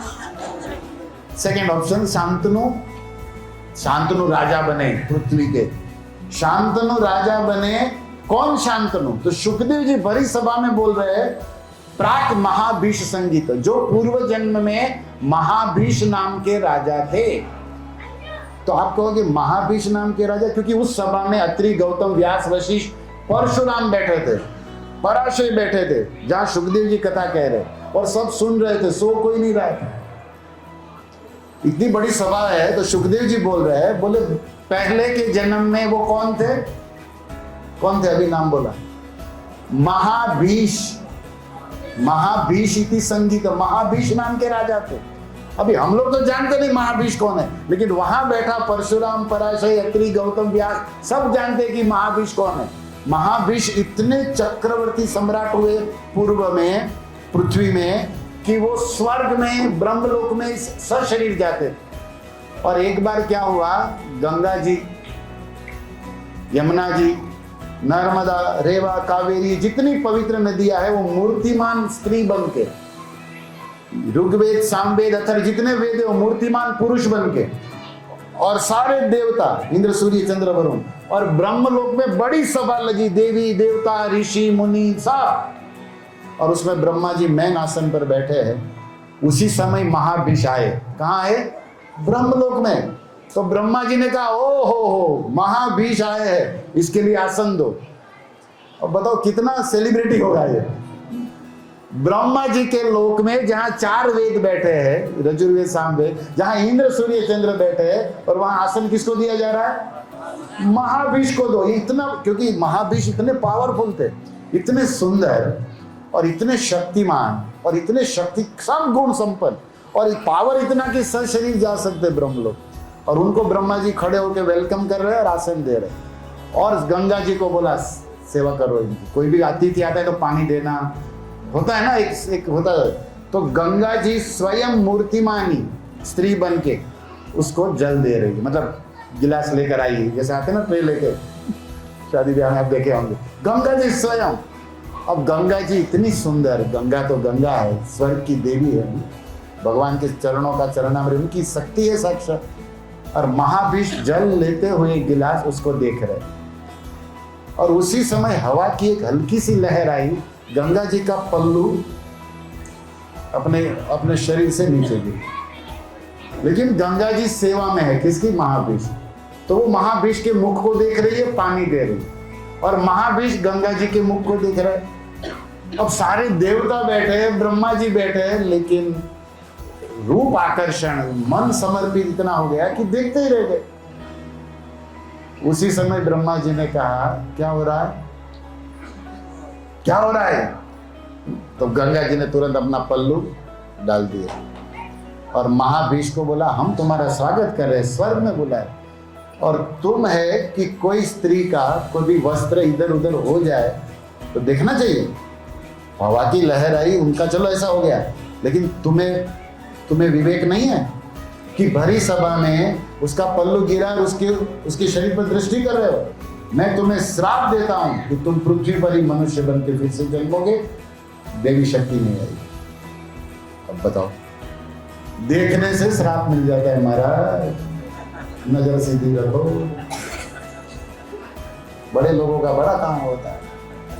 अभी कोई गलत काम तो किया नहीं, लेकिन अच्छा वो ऐसे भी दृष्टि, वो हृदय से उसको पसंद करते थे। ऐसा नहीं कि नाटक था, चीटिंग कर, ऐसा भाव नहीं था महाभीष्म, पवित्र भाव था। पहले के राजाओं का ऐसा होता था। जैसे आप दुष्यंत की कथा सुने होंगे रामायण में। दुष्यंत महाराज गए कण्व मुनि के आश्रम में, शकुंतला को देखा। अब राजा है तो शकुंतला को देख के सीधा बोला कि मैं दुष्यंत हूं, चंद्रवंशी राजकुमार हूं, लेकिन देवी तुमको देख के मेरा मन हो रहा है कि तुम्हें मेरी पत्नी बना। सीधा, ऐसा नहीं कि चीटिंग करना है, उसको छलना है, उसको यूज करना है, ऐसा नहीं था। तो वो बोली आप ऐसा कैसे बोल सकते हैं, मैं तो ब्राह्मण कन्या हूं। दुष्यंत ने कहा कि अगर तुम ब्राह्मण की बेटी होती तो मेरा खून, चंद्रवंशी मेरे बाप दादा के संस्कार, उसके बल पर मैं बोल रहा हूं कि मेरा मन तुझ में आता ही नहीं। मेरा मन तुझ में आ रहा है, मतलब तू ब्राह्मण की कन्या नहीं है, तू किसी क्षत्रिय की बेटी है। अगर ब्राह्मण की होती तो मेरा मन तुझे पत्नी बनाने को, मेरा मन, मतलब कितना अपने खून पर भरोसा है इन लोगों को। तो उसने कहा लेकिन मैं तो कण्व के आश्रम में बड़ी हुई। बोले पिता को आने दे। कण्व मुनि आए। उस महाराज ने कहा सच बताओ किसकी बेटी है? बोले क्षत्रिय राजकुमार विश्वामित्र की बेटी। तो दुष्यंत ने कहा देखा, मैं बोला था ना। अब इसको आज पता चल रहा है कि मैं इसकी बेटी नहीं हूं। तो अब तुम क्षत्रिय नहीं हो और मेरी बेटी, मेरी वाइफ बन सकती हो। तो ऐसे ये भी महाभीष्म इतने भाव से देख रहे थे। और गंगा जी, अब गंगा जी का भी मन आ रहा है महाभीष्म में, तो पल्लू गिरा हुआ है लेकिन मन उसमें और सेवा में होने के कारण बोले अभी लेती हूँ, थोड़ी सी विलंब हो गई। ब्रह्मा जी ने श्राप दिया कि तुम्हें भी भूतल पर जाना पड़ेगा, इसी की पत्नी बनोगी।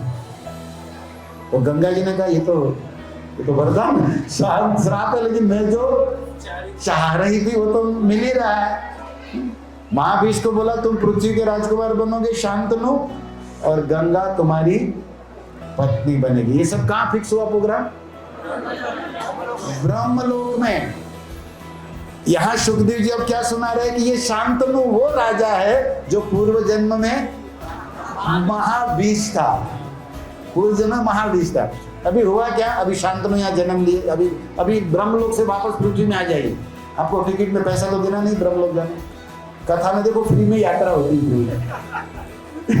ब्रह्मलोक गए तुरंत वापस, अभी वापस सुखदेव जी की सभा में आ जाओ। ओके, अभी वहां सुखदेव क्या सुना रहे कि शांतनु इति महाराज, शांतनु महाराजा बने। शांतनु जैसा नाम ऐसा काम, एकदम शांत स्वभाव के, जिससे भी बात करे, जिससे भी व्यवहार करे, जिसके साथ भी व्यवसाय डीलिंग करे, सब शांति को प्राप्त होते। हमारा क्या है? अंदर भी अशांति, और जो हमसे नाता जोड़े उनकी भी अशांति कर देंगे हम लोग। लेकिन शांतनु का नेचर था कि एकदम नेचुरल, काल शांति, उनके साथ बात करने वाला, उनको देखने वाला शांति का अनुभव करता था, सुख अनुभव करता था। और दूसरा वो स्वर्ग, मतलब हेवन रिटर्न आदमी है ना, पूर्व जन्म का आत्मा तो पवित्र है, पावर तो रहेगा। तो शांतनु बने फिर भी इतने पावरफुल थे कि किसी को भी छू ले उंगली से, जीर्णता यौवनम गता। सुखदेव जी सभा में सुना रहे कि हे राजा परीक्षित, शांतनु इतने पावरफुल पवित्र थे, किसी बूढ़े व्यक्ति को छू ले वो जवान हो जाता था। आज शांतनु मिल जाए तो सारे ब्यूटी पार्लर बंद हो जाए। इतना पावर देखिए, जिसको टच करे। हम लोग को जब महाराज सुना ये बहुत पहले भीष्म की बात, तो एक व्यक्ति महाराज से पूछा कि महाराज शांतनु किसी को छू लिया वो जवान हो जाए। महाराज बोला भागवत में लिखा, सुखदेव तो हमारी तरह झूठ बोलता नहीं, भगवान व्यास तो भगवान क्या होता है। तो भक्त पूछा कि 80 साल के बूढ़े को छू लिया तो वो 16 साल का हो गया, घर जाएगा तो वो दादी माँ पूछेगी ये कौन है। ऐसा होगा ना, मतलब शांतनु जिसको भी टच करता वो क्या हो जाता? जवान हो जाता। आज मुझे लगता है शांतनु को ढूंढो आप लोग। सबका बेहाल है। सब डाय मार के बैठे हैं इधर है ना। तो बूढ़ा कोई पसंद नहीं करता। अब शांतनु टच करे और कोई औषधि लेना कुछ नहीं, जो टच करना, इतना इसका पावर था। तो महाराज खूब हंसे। फिर हम लोग की ओर देख रहे थे, तो गौर कृष्ण महाराज उसमें थे। तो उसमें क्या है, दादी माँ को जाके छुआ दो, दोनों से हो जाएगा। और क्या कर सकते हैं? अभी जब अब वो बूढ़ा ऐसा हो गया 16 साल का, तो इनको भी और कोई ऑप्शन तो है नहीं, क्या करे। तो महाराज खूब हंसे, लेकिन बोले उस समय ऐसे करते नहीं थे, लेकिन शांतनु का ये स्वभाव था, जिसको भी छू लिया जवान कर दे। तो अभी इतना पावर है। और ऊपर से शांतनु क्या किए, भगवान कृष्ण का जप किए, तब किए, तो इतना पावर आ गया कि मृत्यु को भी किसी को जीत सकते हैं। ये सब भक्ति से होता है। आज हम ध्रुव महाराज की कथा सुना, मृत्यु के ऊपर भी सर रख पैर रख कर गए ना। भक्ति की ये सहज शक्ति है। आप लोगों को एक जानकारी है, भागवत जी में लिखा है 88,000 ऋषि बैठे थे कथा सुनने। कितने बैठे थे? 28। कहाँ बैठे थे? बेगम बाजार में। कहाँ? निमिषारण्य में बैठे थे 80,000 लोग। अभी 80,000 लोग बैठे थे। भागवत जी में लिखा प्रथम स्कंद के 16वें अध्याय में, वो शौनक मुनि लीडिंग कर रहे ना, क्वेश्चन पूछ रहे। तो शौनक मुनि ने सबसे पहले क्या किया, बोला सब ऋषियों को देखा, सब ऋषि इसको सिलेक्ट किए। ये इलेक्शन नहीं, सिलेक्शन पर्सन है कि हमारी ओर से आप पूछोगे। तो शौनक जी ने कहा मैं पूछूंगा जरूर, लेकिन 88,000 बैठे हो, अभी किसी का भी कभी भी टिकट कट जाए, काल तो घूम रहा है ना, तो एक समझ लो मर जाए कोई ऋषि, तो उठा के उसका अग्नि संस्कार करे कि कथा करे? 88,000 में कोई तो जाता ही रहेगा, तो डिस्टर्ब होगा ना। तो सब ऋषि एक दूसरे का मुंह देख रहे कि हाँ भाई, मृत्यु तो कभी भी हो सकती है ना। आपके भाग्यनगर में भी स्मशान है ना, है। कितने को वहां छोड़ के आए, तो हम भी जाएंगे ना एक दिन, हाँ कि ना। मौत से किसकी रिश्तेदारी, आज मेरी तो कल तेरी बारी, भूलिए मत इसको, ओके। तो मृत्यु तो है, और मृत्यु का जो कारोबार है या बिजनेस है, उसके अध्यक्ष कौन है? यमराज। यमराज रिटेल में बिजनेस करते हैं। शिव जी है ना महाकाल, उसका होलसेल का काम है वो जब तांडव करते हैं ना पूरा। लेकिन यमराज जी थोड़ा शॉर्ट स्वीट, कभी बड़ा डीलिंग हो जाता है, लेकिन और उन्हें मारते रहते हैं। अभी मुझे ये पॉइंट बताना है कि मृत्यु यमराज के हाथ में है, और वो यमदूतों को सब लगाए है, पूरा चैनल उसका चलता है सिस्टम, और मृत्यु मारते रहते मनुष्य को। यहाँ 88,000 बैठे और ऋषि मरते रहे, तो कथा कैसे होगी? इसलिए काम करो, पहले यमराज को इधर बुलाओ, श्रोता बना के यही बैठाओ, और ये जब तक रहे तब तक उसका दुकान बंद रहे, ताकि यहाँ कोई मरे नहीं। आपको पता है भागवत में सब ऋषियों ने पहले किसको बुलाया? भगवान को नहीं बुलाया, भगवान के साले को बुलाया कि ये साला आएगा तो जीजा अपने आप अब जानते हो ना, कृष्ण की पटरानी में एक यमुना है, तो यमराज कृष्ण का क्या हुआ? और ये खतरनाक साला है, यहाँ के साले कम खतरनाक है लेकिन ये साला तो किसी को भी मार सकता है यमराज। तो बोले यमराज को इधर इनविटेशन दो कथा में, और बोले ऋषि लोग बोले यमराज आएगा क्या, ये तो बिजी आदमी है।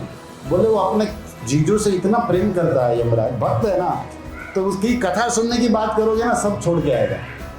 तो जब तक नैमिषारण्य में कथा चली, तब तक यमराज जी वहां आके बैठे और अपने प्रभु की कथा, अपने जीजा की कथा सुने, तब तक एक भी ऋषि का मरण नहीं हुआ। इसलिए हम लोग भी हरिद्वार या कहीं कथा करते ना, तो यही परम, जिसको पता है भागवत का, ये सबको तो पता नहीं, पूरा तो पढ़ते नहीं ना। ये दूसरे लोग भागवत करते हो तो गान बजान करके हो ही जाता है, ये सब डिटेल कहाँ जाते, लेकिन ये सब भागवत में लिखा। इसलिए सबसे पहले यमराज को बुला देगी, जितने हमारे साथ आए उसको आप नित्य लीला में अभी मत भेजना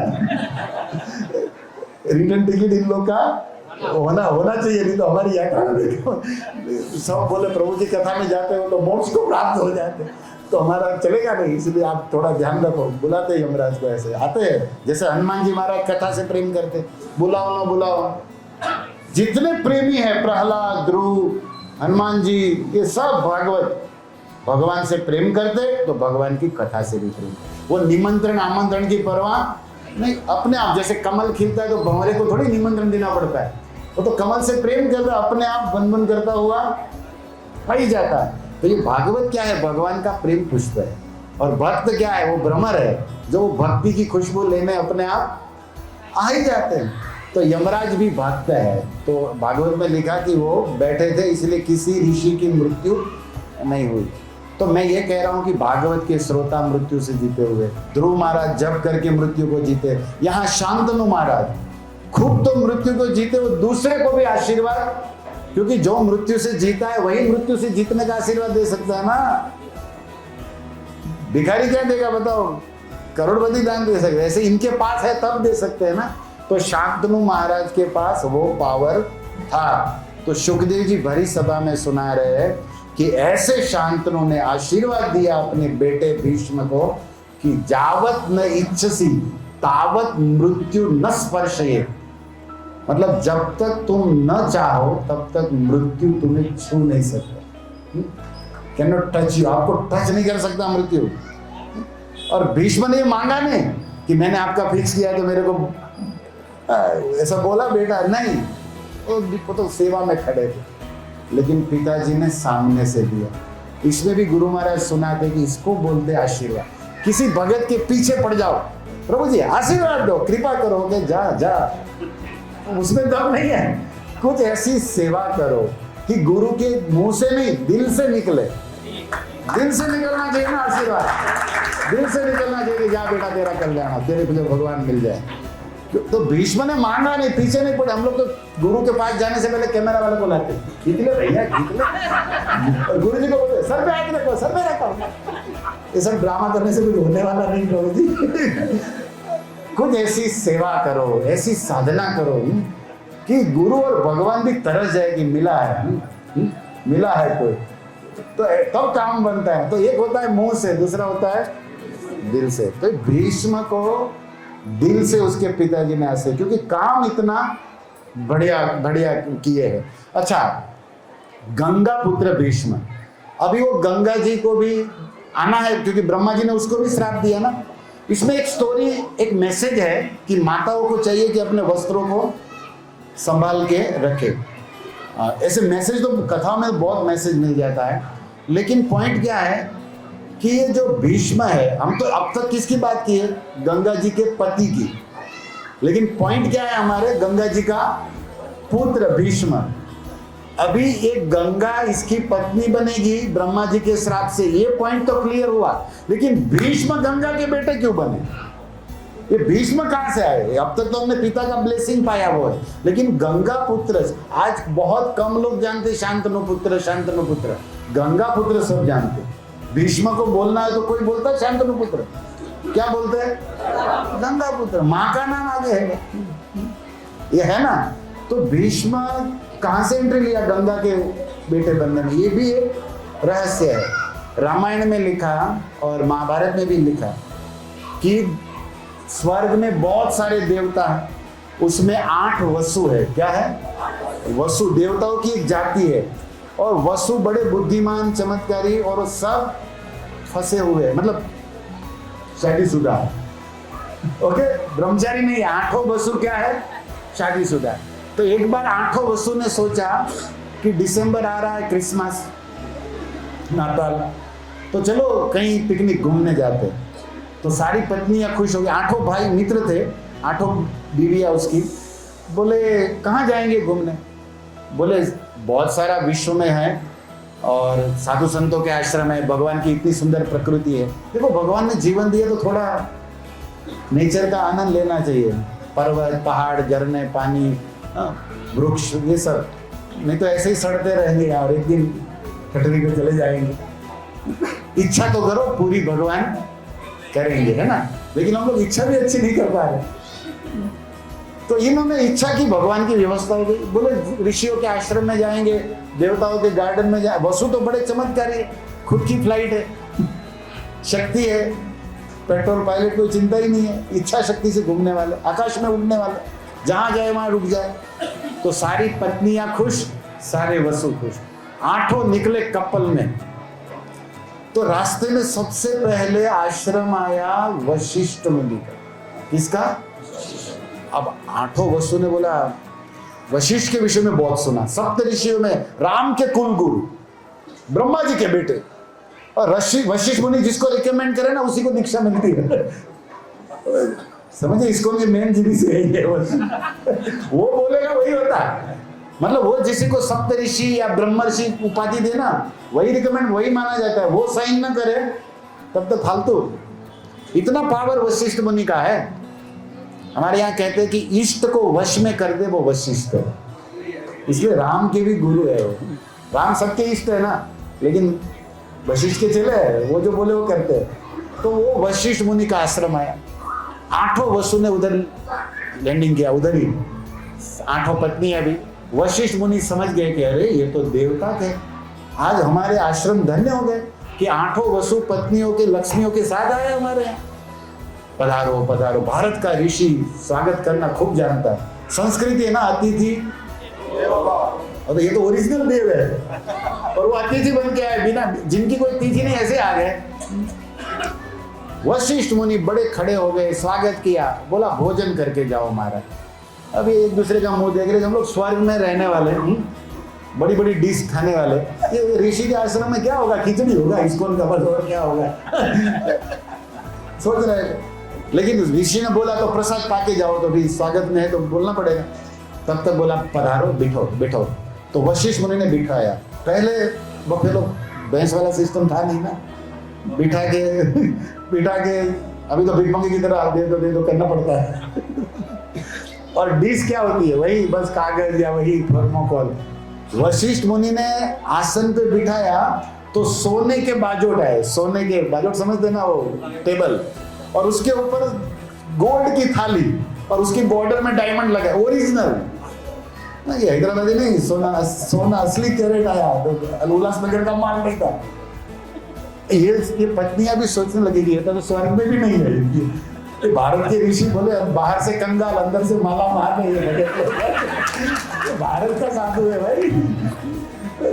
अभी पता चल रहा है। और सोने के बाजोट लगे, सोने के ऊपर थालियां लगी, तो बोले भोजन में तो भी वही होगा, खिचड़ी क्या होगा। तब तक तो देखा कि रसगुल्ला चल रहा है, रसमलाई, 18 प्रकार की स्वीट चल रही है। पहले इन लोगों ने स्वर्ग में ऐसी खुशबू नहीं ली कभी, इतनी सुंदर खुशबू आ रही। अब मेवा, पकवान, थालिया का आकार बढ़ रहा है, उसमें आइटम भी बढ़ रहा है। तो ये सब सोच रहे कि ये बिजनेस क्या है इनका। पूछना पड़ेगा ना, ये धंधा क्या करते हैं, माला करते हो तो कुछ नहीं करते, एक छोटी सी गौशाला है इनकी, और ऋषि मुनि ये क्या करते। बोले ये सब आया कहाँ से। एक को इसने कहा, एक वसु ने खड़ा हो गया, तेरी प्लेट में जो आएगा मैं डलवाऊंगा, तू चेक करके ये सब आ कहाँ से रहा है, किचन कहाँ है इसका, कौन रसोईया है, क्योंकि इतनी सारी खुशबू इतने। तो एक भाई बोला मैं अभी आता हूँ थोड़ा फ्रेश होके। तो जाके देखा कि ये सोना, ये मिठाइयाँ, ये राजभोग कहाँ से आ रहा। तो वशिष्ठ मुनि के पास एक गाय थी नंदिनी नाम, और उसके आंचल से सब निकल रहा था। गौ माता की दिव्य गाय नंदिनी। और वशिष्ठ ने क्या बोला कि हे नंदिनी मैया, हे गौ माता, हमारे यहाँ देवता आए हैं, तो उसका स्वागत में कोई कमी, और गौ माता के आशीर्वाद से कुछ भी असंभव गोविंद भी सब पूरा कर देता है। भाई ठाकुर की ठाकुर है गौ माता। अब नंदिनी के आंचल से निकल रहा है, उसके तो होश उड़ गए, आके तुरंत बैठ गया, भैया बड़े भैया क्या है। बोले सब गौ माता से आ रहा है। सब कहाँ से आ रहा है। तो उसने कहा अच्छा अभी तो खा लो। 8 ऋषियों ने, पत्नियों ने बढ़िया से भोजन किया, और बोला महाराज और कुछ नहीं देखना, आपकी गौशाला का दर्शन करना है। गौशाला में गए तो वहां वो ऋषि बताइए हमारी नंदिनी गैया है। तो वो भाई बोला यही थी, यही, इसी से सब, इसके आंचल से सोना चांदी। वो पिरसने वाली जो पत्नियां हैं, वो जो स्त्रियां हैं ना, वो भी निकल रही थी। कैटरस नहीं बुलाया था ये। वो जो परोसने वाली माताएं थी, वो भी सब नंदिनी गाय के आंचल से निकल, वो दिव्य गाय है। ऋषि बोला कोई कमी नहीं, मतलब बात खत्म। तो बोला भैया सब यहाँ से निकल रहा है। उसने कहा वाह गौ माता जय हो। गाय के भी दंडवत खुर लगाई। 8 भाई, पत्नियों को भी बोला सीखो, कुछ सीखो, गौ से सीखो, हमको गाय बना दिया, इनसे सीखो। सारी पत्नियां भी एक दूसरे को गौ माता को प्रणाम प्रणाम। अभी चलो विदाई हो गई, स्वर्ग में जा रहे, रिटर्न जा रहे। ऋषि ने कहा फिर पधारो, सेवा का अवसर देना, आपका ही आश्रम है, आते रहना। इसने कहा आना ही पड़ेगा। ऐसा स्वागत है तो आना ही पड़ेगा, लेकिन अभी जाना भी तो पड़ेगा। जा रहे हैं, तब तक रास्ते में जो बड़ा सबसे बड़ा वसु था उसका नाम दौ था, दौ। उसकी वाइफ ने बोला, सुनते हो जी? क्या? वो गाय बढ़िया थी। बोला हाँ गाय बढ़िया। क्या है? मुझे वो गाय चाहिए। अब देखो ये मामला है, इसलिए साथ में घुमाने ले जाएगा तो भी प्रॉब्लम है।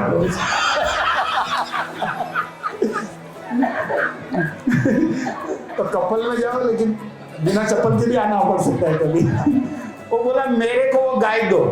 तो इसने समझाया कि देवी वो भारत के साधु है, हमें साधुओं की सेवा करनी चाहिए, ना कि उनसे लेना। उनको जो भी बने हमें आश्रम में गौशाला में क्या करना चाहिए? देना चाहिए, ना कि लेना चाहिए। वो तो वही बैठ गई, बोले मैं उस गाय को लिए बिना घर नहीं जाऊंगा। स्त्री हट होता है ना, जिद किया। बोले आप हमें दिलाओ, मैंने सब कुछ छोड़ा, आपको इतनी सेवा की। आपकी पत्नी लिख अपना पुराना हिसाब बताने लगी, माताएं बताती है, मैं ये की, मैं वो की, इतना सर खाई, वो नहीं बताई। एक लिस्ट होता है उनका, मैं ये किया, मैं ये किया, और तुम इतना नहीं कर सकते। और बेचारा सुन रहा है। राम जी के, दशरथ जी के ससुर की तरह कई के पिता का भी यही हाल था, अश्वपति का। उसने कहा देवी तेरी इच्छा मैं दूसरी बताओ, पूरी करूंगा, ये नहीं हो सकता। नहीं, आप अगर हमारी इच्छा पूरी नहीं करेंगे तो देखो माताओं का लास्ट शस्त्र क्या है? मैं मर जाऊंगी। दम की लास्ट क्या है?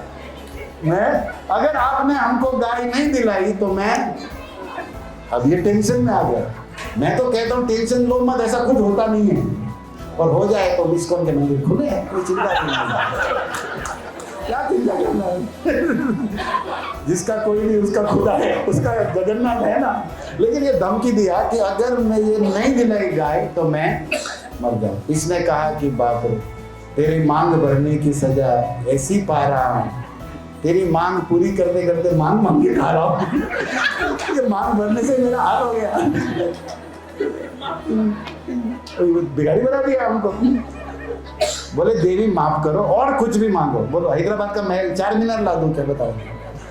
ताजमहल बोलो। बोले ताजमहल 4 मीनार नहीं, गाय चाहिए, नहीं तो भर जाऊंगी। अब ये क्या कर? इसने कहा अभी पत्नी की बात को स्त्री हत्या कराने बात में आ गया। रात में वशिष्ठ मुनि के आश्रम में गए और नंदनी गाय के रस्सी को खोला और खींच के, और नंदनी गाय आना नहीं चाहती, वो अपने पैर नोक रखी हुई है, लेकिन ये खींचा क्योंकि उधर रो रही है पत्नी की इच्छा पूरी करने के लिए। अब खींचने लगा, गौ माता को जाना नहीं, साधु छोड़ना नहीं उसे। तब तक वो गाय जैसे आवाज करती ना, लगी चिल्लाने, नहीं जाना है। तो वशिष्ठ मुनि जाग गए कि क्या हुआ आश्रम में कि गौ माता चिल्ला रही है। तो बाहर आके देखा तो जो अतिथि बन के आया था देवो भव, वो चोर भव। वो जो ये अतिथि ऐसा है क्या? वही खींच के ले गया। उसने कहा महाराज क्या है? तो अभी ये तो शर्मिंदा तो हो ही गया, दो गौ माता तो आना, खींच के बोले माँ स्वामी क्षमा करो, लेकिन आपको ये हरकत, ये जरूरत कैसे पड़ी? तो उसने कहा पत्नी मुख पद्म वाक्य चित्ते ते करिए। मेरा गुरु पूजा हो गया। बोले मेरी पत्नी बोली कि गाय ले आओ, तो मैं क्या करूं? तो इसलिए चोरी करना पड़ा। और वो उसने बोला कि नहीं लाऊंगा तो मर जाऊंगी, तो अभी मैं फंस गया हमारा। बोले चोरी करना, वो भी साधु के आश्रम में, वो भी गाय की, कुछ रुपया पैसा गौ, ये बड़ा बड़ा अपराध। और तुम आकाश के देवता वसु, तुम देवता और वसु बनने के लायक नहीं। मैं तुम्हें श्राप देता हूं कि तुम पृथ्वी पर मनुष्य बनो। देवताओं का पोस्ट कैंसल तुम्हारा। ये जब भी हम कथा पढ़ते ना ऐसी, तो हमको एक ही ख्याल आता है कि सारे जितने को भी श्राप मिलता है पृथ्वी पर मनुष्य बनो, तो हम लोग क्या समझेंगे? कोई भी ऊपर वाले को श्राप मिलता है, क्या मिलता है? ऐसे ही कथाएं बहुत सारी है, तो हमको लगता है कि यहाँ पर भी जो सब है सब देवता ही होंगे, ऊपर से आए हैं। किसी न किसी के गड़बड़ से वही गड़बड़ अभी नहीं कर रहे हैं। तो बोला तुम जाके मनुष्य बनोगे, देवताओं का शक्ति कैंसल तुम्हारा। अब 8 भाइयों को बुलाया, क्योंकि चोरी एक ने किया, श्राप किसको मिला? होलसेल। पूरे ग्रुप को, जो भी संकीर्तन में गया सबको इनाम मिलता ना, सबके नाम आते हैं। कुछ लोग तो बुक पकड़ के खड़े रहते हैं, एक भी नहीं बेचते, लेकिन नाम आता है, तो ये भी था। तो ऐसे ही इनका मैंने देखा कई लोग बुक डिस्ट्रीब्यूशन में केवल फोटो खींचवा के घर चले जाते हैं, बोले मैं था बस। फोटो में आना चाहिए, सेवा हो गया। और उसमें भी फोटो अपलोड हो गया तो हमारी सेवा मोक्ष को प्राप्त हो गई बस। तुम्हारा भी नंबर लगेगा। 8 भाई आए, रोए, गिड़गिड़ाए, वशिष्ठ के चरणों में क्षमा मांगे, माफ करो महाराज, आगे से ऐसा कभी नहीं करेंगे, हमसे एक बार गलती हो गई। और उन पत्नियों को भी मार मार, तुम भी प्रणाम करो, तुम्हारे कारण ये हुआ। अब ये भी रोने लगी, क्योंकि वो नहीं चाहती थी कि पृथ्वी पर हमारे पति लोन ले और बेचारे भाड़े में रहे, घर का ढूंढ रहे, इलेक्शन में खड़े रहे। वो भी रोने लगी, बोले महाराज क्षमा करो, आगे से ऐसा नहीं करेंगे। बोले अब ऋषि हूं, मुंह से निकल गया तो निकल गया। 8 रोने लगे, पत्नियां रोने लगी, भारत का साधु है, क्षमा करुणा दया हृदय में पड़ी है वशिष्ठ की। उन्होंने कहा ठीक है, तुम इतना क्षमा दिल से मांग रहे हो तो मैं तुम्हें आशीर्वाद, श्राप तो दे दिया जो कभी मिथ्या जाएगा नहीं, लेकिन मैं तुम्हें आशीर्वाद देता हूं कि मनुष्य बन के ही उसी समय तुम्हारा उद्धार हो जाएगा। तुम्हें मनुष्य बन के पृथ्वी लोक में परेशानी, रोग, दुख, बुढ़ापा कुछ नहीं, उसी समय तुम्हारा देव शरीर पुनः, लेकिन जन्मना पड़ेगा, जन्मते ही तुरंत। और मैं आशीर्वाद देता हूं कि तुम्हारा उद्धार करने गंगा पृथ्वी पर आएगी, तुम गंगा के बेटे बनोगे और गंगा तुम्हारा उद्धार करेगी। कौन बोला? वशिष्ठ। तो 8 ऋषि खुश हो गए, 8 पत्नियां खुश हो गई। तब वशिष्ठ ने कहा लेकिन जिसने गाय चुराई है वो 500 साल तक याद रहेगा पृथ्वी पे, उसका तुरंत उद्धार नहीं होगा। जो 7 भाई केवल भाग लिए थे उनका तो जन्म लेते ही उद्धार, लेकिन जिसने गाय टच किया, जो पत्नी की बात में आया, उसको ज्यादा रहना पड़ेगा। इससे और कोई सेल नहीं है, बस खत्म, दिसंबर खत्म, सेल खत्म, बस अभी इससे आगे कुछ नहीं कर सकता। अब क्या करे? अब गंगा जी को उधर ब्रह्मा जी ने श्राप दिया कि बेटा बनना पड़ेगा। इसीलिए गंगा जी जब शांतनु से मिली तो क्या शर्त रखी? शांतनु से कहा कि मैं आपसे शादी करूंगी हस्तिनापुर नरेश, लेकिन मेरी 2 शर्त है। क्या? बोले मैं जो भी बोलूं, जो भी करूं, रोकना नहीं, टोकना नहीं। आज भी ऐसा ही होता है, शर्त नहीं होती, लेकिन आगे हाल तो ऐसा ही बेटा, समझ लो तुम्हारा। मैं कुछ भी करूं, कहीं भी घूमने जाऊं, मॉल में जाऊं, खाऊं पीऊं, कोई आप मुझे रोकेंगे नहीं, टोकेंगे नहीं। अगर रोका टोका तो मैं उसी समय आपको छोड़ के, शादी से पहले ही शर्त गंगा जी ने फिक्स कर दी थी। और ये शर्त अभी लोग करते नहीं है, लेकिन होता तो यही है भैया, रोका टोका तो मामला खत्म, कोर्ट तक चला जाएगा। ये होता है ना, इसलिए स्त्री शक्ति है, पुरुष सहन शक्ति है, सीधा है, करना पड़ता है। अभी हुआ क्या, गंगा जी का बेटा होते ही गंगा जी में डाल देती थी। पूरी दुनिया कह रही गंगा मार रही है, शांतनु भी देखते रहते थे। प्राण स्वरूप बेटा, हस्तिनापुर का राजगद्दी वारिस, और गंगा जी पानी में डाल देती। लेकिन याद आता था कि अगर रोका इसको तो चली जाएगी, गंगा को छोड़ना नहीं चाहते। 7 बेटे गंगा ने बहा दिए। आप महाभारत सुने हैं, देखे हैं, लेकिन अंदर का रहस्य है, क्योंकि वशिष्ठ ने बोला था कि तुम्हारा उद्धार करने गंगा आएगी। गंगा मारती नहीं, गंगा तारती है भैया। दिख रहा है मार रही है, लेकिन गंगा की मरे हुए को भी गंगा तो तारने वाली है ना। गंगा जी की आरती में एक लाइन आता है, गंगा तुमने इतने तारे उतने तो न नभ में तारे। आकाश में जितने तारे नहीं, उतने जीवों को गंगा जी ने उद्धार कर दिया है। ये तो भगवत चरणामृत है। और भीष्म का जब 8वां जन्म, 8वां वसु लास्ट में जन्मा, शांतनु की धीरज खत्म हो गई। गंगा का हाथ पकड़ लिया, बोले मेरे 7 बेटे, तू कैसी माँ है, गंगा में मार रही है, बहा दे जा रही है, इसको मैं मरने नहीं दूंगा। गंगा जी ने कहा मैंने आपको बोला था, रोकेंगे टोके में चलेंगे। बोले तू चली जा, लेकिन मैं बेटा नहीं खोना चाहता। तब गंगा जी ने कहा कि ओके, तो फिर संभालिए अपना बेटा, मैं चली, मेरा शरत खत्म, मेरा रहना इतना ही तात्पर्य। भीष्म को उस गंगा पुत्र देवव्रत को देखकर शांतनु ने कहा तुम जाओ, लेकिन इसको मैं नहीं छोड़। तब गंगा जी ने कहा महाराज आप गंगा से शादी किए, लेकिन गंगा की महिमा समझे नहीं, मैंने एक को भी मारा नहीं है। अरे कोई साधारण जीव की राख भी गंगा में आ जाए ना, उस आत्मा को भी मैं मोक्ष और स्वर्ग दे देती हूँ, तो अपने बेटे को कहाँ मारूंगी। लेकिन ये देवता बन के आकाश में वसु बने, और ये बेटा आप चाहते हैं ना, इसको भी वशिष्ठ ने बोला था कि इसको ज्यादा रहना, इसे मुझे पता था कि आप रोकोगे हमको, लेकिन मैं आपसे प्रार्थना करती हूँ कि मुझे थोड़े दिन इसको साथ ले जाने दो। क्या कराओगी? बोले परशुराम से शस्त्र सिखवाऊंगी, वशिष्ठ से वेद पढ़ाऊंगी, अश्विनी कुमार, इनको ऐसा तैयार कर, जो देवता जिसमें एक्सपर्ट, उन्हीं से इनका कोर्स कराऊंगी, और आपको सुंदर तेजस्वी राजकुमार बना के वापस दूंगी। और ये आप पृथ्वी पर नहीं, मैं जो करा पाऊंगी ना, वो आप पृथ्वी पर नहीं करा पाओगे, इसलिए मुझे थोड़े साल के लिए इसको दे दो। अब तो शांतनु के सारा पिक्चर क्लियर हो गया, उसने कहा ले जाओ। तब गंगा जी भीष्म को ले गई, और सारा वेद में, शस्त्र कला में, सारे में पारंगत करके 16 साल का जब जवान देवव्रत हुआ, तब पृथ्वी पर वापस लेकर आई, शांतनु महाराज को सौंप दिया कि लीजिए आपका बेटा राजकुमार, ये गंगा पुत्र भीष्म है। अब भीष्म का जो गुण, रूप, बल, शक्ति पूरे जगत में ख्याति होने लगा, क्योंकि परशुराम का शिष्य है। किसका? कोई सामान्य तो नहीं। परशुराम जिन्होंने क्षत्रियों के सर काट दिए, जिसका कुहाड़ा कभी सूखता नहीं, जैसे भक्त का हाथ कभी प्रसाद के बिना खाते रहते कुछ बोले, ऐसे कुहाड़ा चलता रहता था।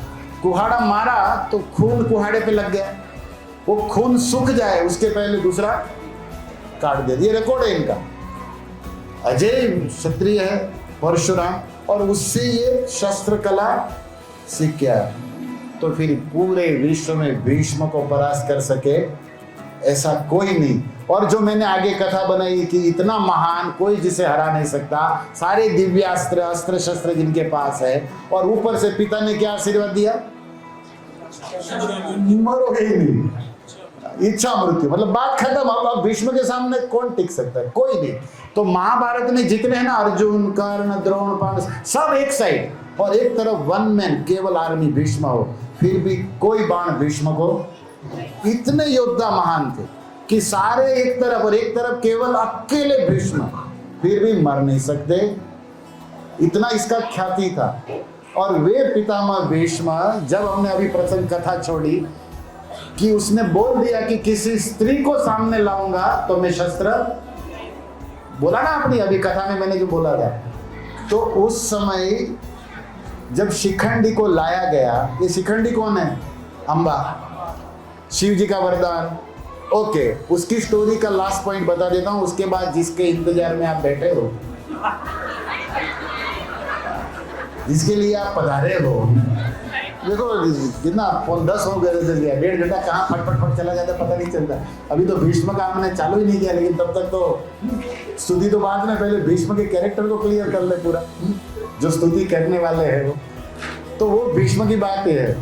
अब अंबा काशीराज की पुत्री थी, भीष्म तीनों को लेके भाई के लिए लाए शादी, लेकिन ये किसी और से प्रेम करती, उसने बता दिया। तो भीष्म ने कहा ओके तुम जाओ। अब जिससे प्रेम करती थी उसके पास गई, उसने कहा तुम गई ना भीष्म के साथ, अभी नहीं चलेगा। अब ये लटकी बेचारी, तो भीष्म के पास आई, बिल्ली मेरी नहीं, आप हमसे शादी करो। भीष्म ने कहा मैं तो पहले से ही वरदान देती, आशीर्वाद है, प्रतिज्ञा है, सॉरी। अब ये कहीं की नहीं रही। अंबा का ये हाल है, आपको सुना। तो किसके पास गई जानते हो? परशुराम के पास सबसे पहले। और परशुराम से बोली आपके शिष्य भीष्म को बोलो कि मुझसे शादी करे। तो परशुराम स्त्री की बात में आ गए, गंध बादल पर तरुण तपस्या कर रहे थे, और वो अपना तपस्या छोड़ के, माला छोड़ के, चलो माता जी आपकी हेल्प करता हूँ, आए महाराज। भीष्म से बोला हे गंगा पुत्र भीष्म, ओ गुरुजी प्रणाम दंडवत। बोले गुरु का आदेश है तुझे कि तुम अंबा से शादी करो। तो भीष्म ने कहा गुरुजी आप जानते नहीं, मैंने प्रतिज्ञा ली है, वचन दिया है, मैं शादी नहीं कर सकता। बोले मैं कह रहा हूं ना तुमसे गुरु शादी करो। तो भीष्म हल्के से पूछ सकते आप नहीं करते हमको फंसा रहे, आप करो ना। लेकिन वो हैदराबाद का चेला नहीं था, हैदराबाद वाला कि गुरु से ऐसा बोले, लेकिन अब पूछ सकता है ना कि महाराज आप नहीं कर रहे और हमें क्यों फंसा रहे हो, और बहुत दया आ रही है तो आप ही कर लो। लेकिन भीष्म ऐसा, भीष्म की ओर से हम सोच सकते हैं भीष्म तो शांत है, शांतनु का बेटा है, शांत है। तब तक इसने कहा गुरुजी आपकी और कोई आज्ञा होगी तो सर आंखों पर, लेकिन मैंने प्रतिज्ञा की है और प्रतिज्ञा का मैंने जो वो मेरा धर्म है उसको आप तोड़वाइए मत। गुरु धर्म में आगे बढ़ाने के लिए होता है, धर्म तोड़वाने के लिए नहीं होता। और जिस धर्म में आप है ब्रह्मचारी, उसी धर्म में मैं हूं, तो आप हमें ऐसा आदेश क्यों दे रहे? उसने कहा हमको क्वेश्चन पूछता है, गुरु की बात मानने का, प्रश्न नहीं पूछने का। शादी करो इससे। सॉरी नहीं करूंगा। तो सेकंड ऑप्शन हमसे युद्ध करो। परशुराम ने क्या कहा? युद्ध करो। अब देखो भीष्म के पास दो ऑप्शन है, या शादी करो या युद्ध करो। भीष्म ने क्या सिलेक्ट किया आप सब जानते, युद्ध। मतलब ये शादी युद्ध से भी खतरनाक है भीष्म के लिए। तो आप किसके लिए बोली हो? भीष्म ने बोला कि शादी करो या युद्ध करो। भीष्म ने क्या बोला? युद्ध अच्छा है महाराज, एक साथ मर जाएंगे, जीवन भर मरते रहे। युद्ध करना अच्छा है।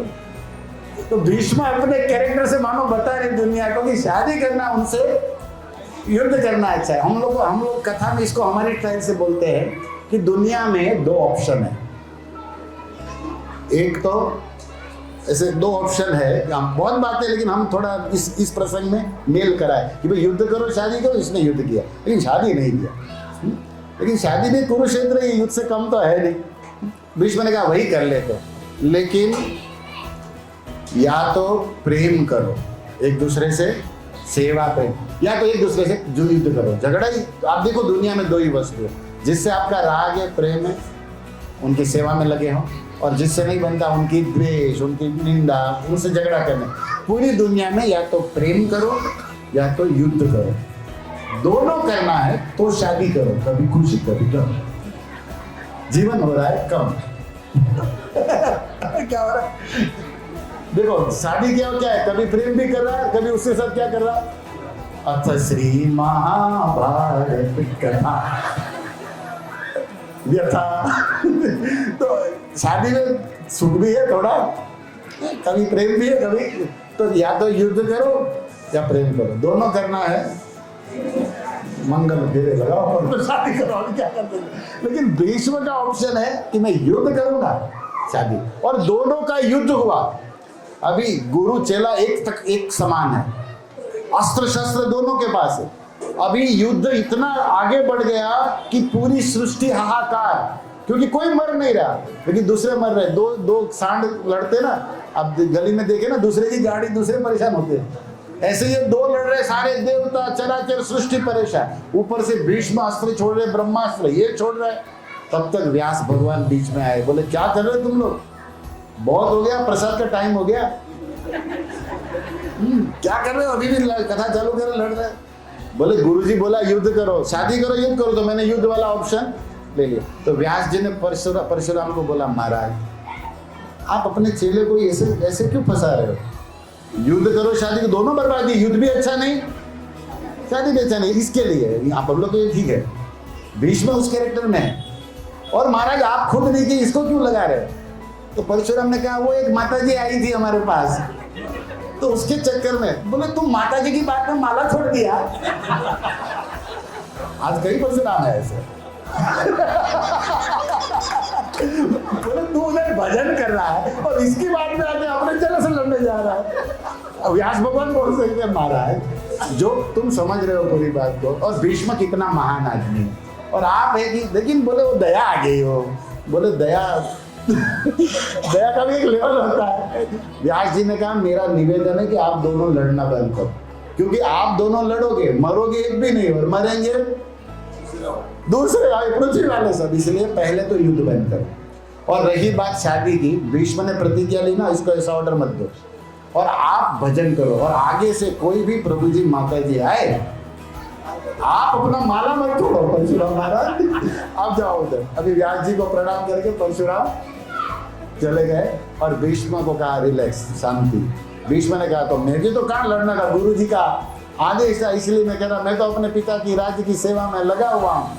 तब अम्बा ने देखा, अम्बा तो वहीं खड़ी थी, बोले ये मामला बिगाड़ दिया मेरा। अम्बा का तो बेचारी वो तो मिस यूनिवर्स बन के पड़ी कि कोई हार पहना है हमको, लेकिन कोई तैयार नहीं हुआ। अभी एक चांस था गुरु जी, वो भी गया।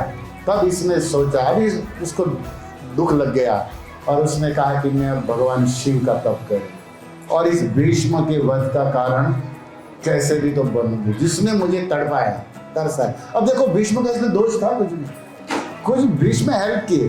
काशी राज की कन्या थी वो, थोड़ा ध्यान दीजिए। अब चक्रवर्ती सम्राट शांतनु का और जिसकी रक्षा भीष्म करेगा, इसके लिए शादी के लिए गया।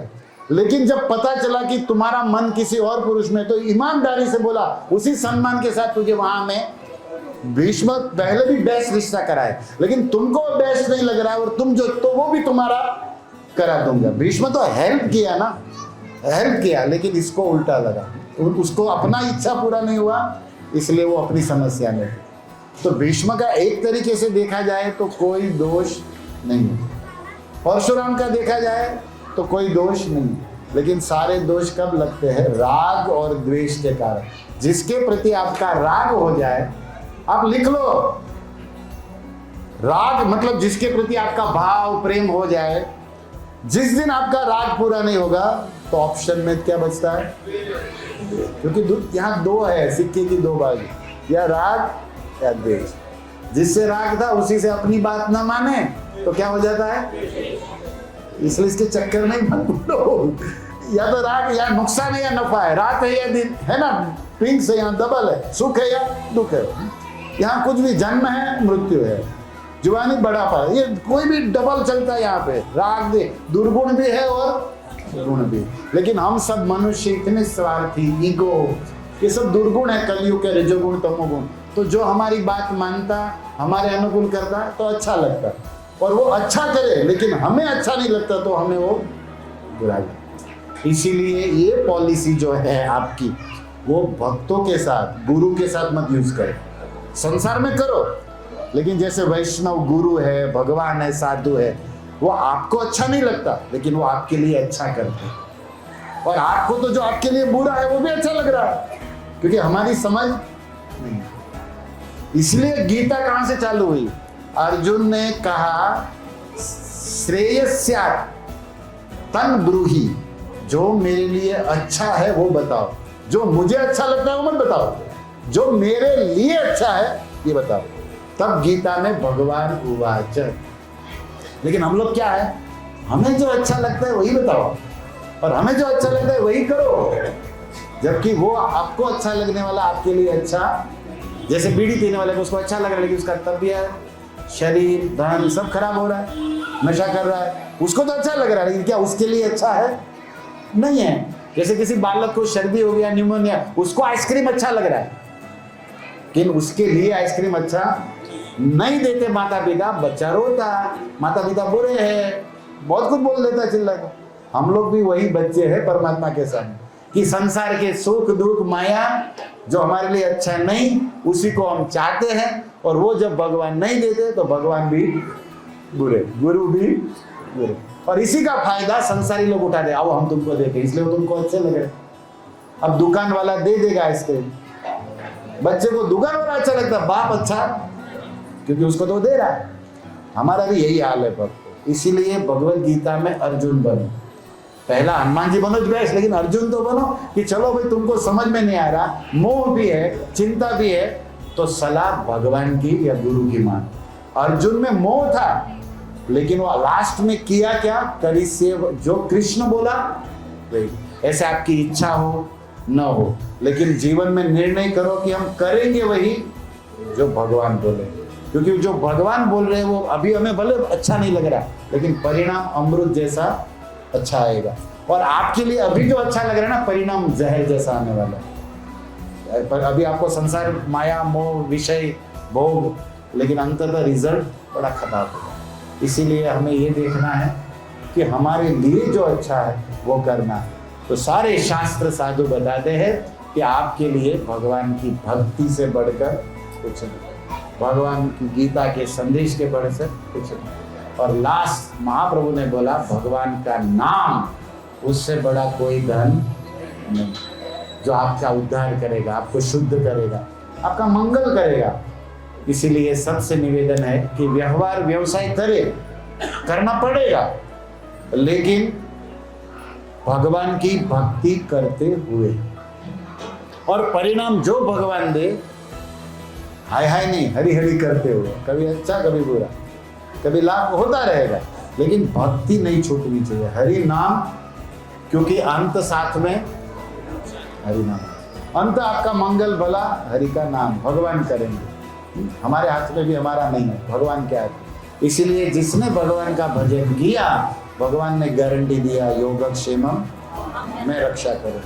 तो देखिए, अभी कल हम आपको सुनाएंगे कि जो पितामह भीष्म का स्टोरी है, थोड़ा हमने आज तो बैकग्राउंड सुना गंगा का, उसके पिता का पास।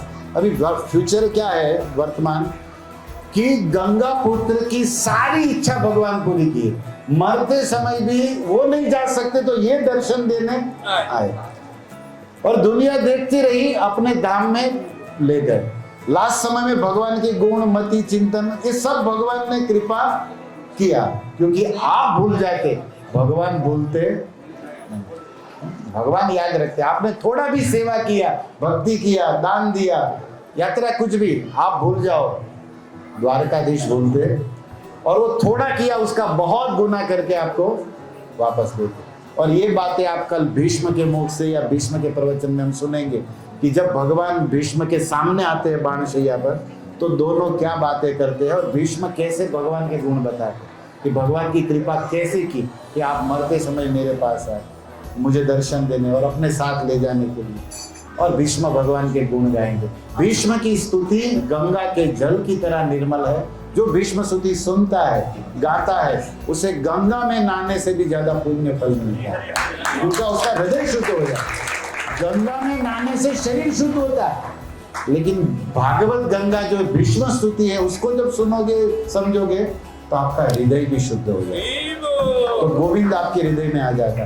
तो भीष्म ने गंगा भगवान के चरणों से निकली, और ये इसका बेटा स्तुति करके उसी चरणों में पा गया। इसी तरह हम भी भक्ति करेंगे तो भगवान के चरण कमल को पा जाएंगे। भगवान जब आए गंगा पुत्र के पास, तो भीष्म कहाँ सोए हैं? बाणों की शैया पे। अर्जुन ने एक इंच जगह नहीं छोड़ा, और गर्दन में भी बाण मारे, तकिया भी, इधर भी क्या है? बाण। एक कांटा लग जाए छोटा सा, क्या हाल होता है आपका? तो करते कि नहीं? तो इतने बाण आर पार लगे, भीष्म को कितना दर्द होता होगा। मैं से आप थोड़ा कल्पना करो, भीष्म फिर भी मुस्कुरा रहे, क्यों? क्योंकि कमल नयन सामने खड़े। तो पॉइंट मैं यहाँ कथा छोड़ना चाहता हूँ कि कृष्ण भीष्म को देख रहे, और भीष्म कृष्ण को। जब आपकी नजर भगवान पर होगी ना, तो संसार के सारे कांटे दुख भी गुलाब की बुकड़ी जैसे लगेंगे।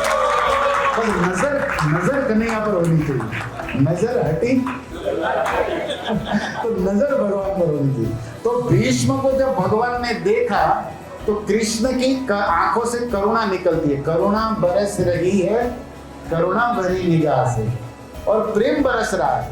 तो भीष्म को ऐसा लग रहा था कि मैं बाणों की शैया पर नहीं, गुलाब की पंखड़ी पर सोया। सुख मिल रहा था, और इसीलिए सुख में होगा तभी तो गाएगा ना। भीष्म गाएंगे भगवान के विषय में, क्योंकि आनंद अनुभव कर रहे हैं। तो भगवान के देखने का ये कमाल है। इसीलिए नियम बनाओ कि जब भगवान आंख खोलते हैं हमारी, तो पहला किसको देखेंगे? व्हाट्सएप, सॉरी क्या देखेंगे? भगवान को। लेकिन हम लोग यही कचरा देखते हैं, भगवान को देखेंगे, क्योंकि आंख किसने खोली? ये आपकी आंख की छोटी सी पुतली में, ये काली जो है, उसमें पूरी दुनिया देखने की शक्ति राधा दामोदर ने दिया है ना।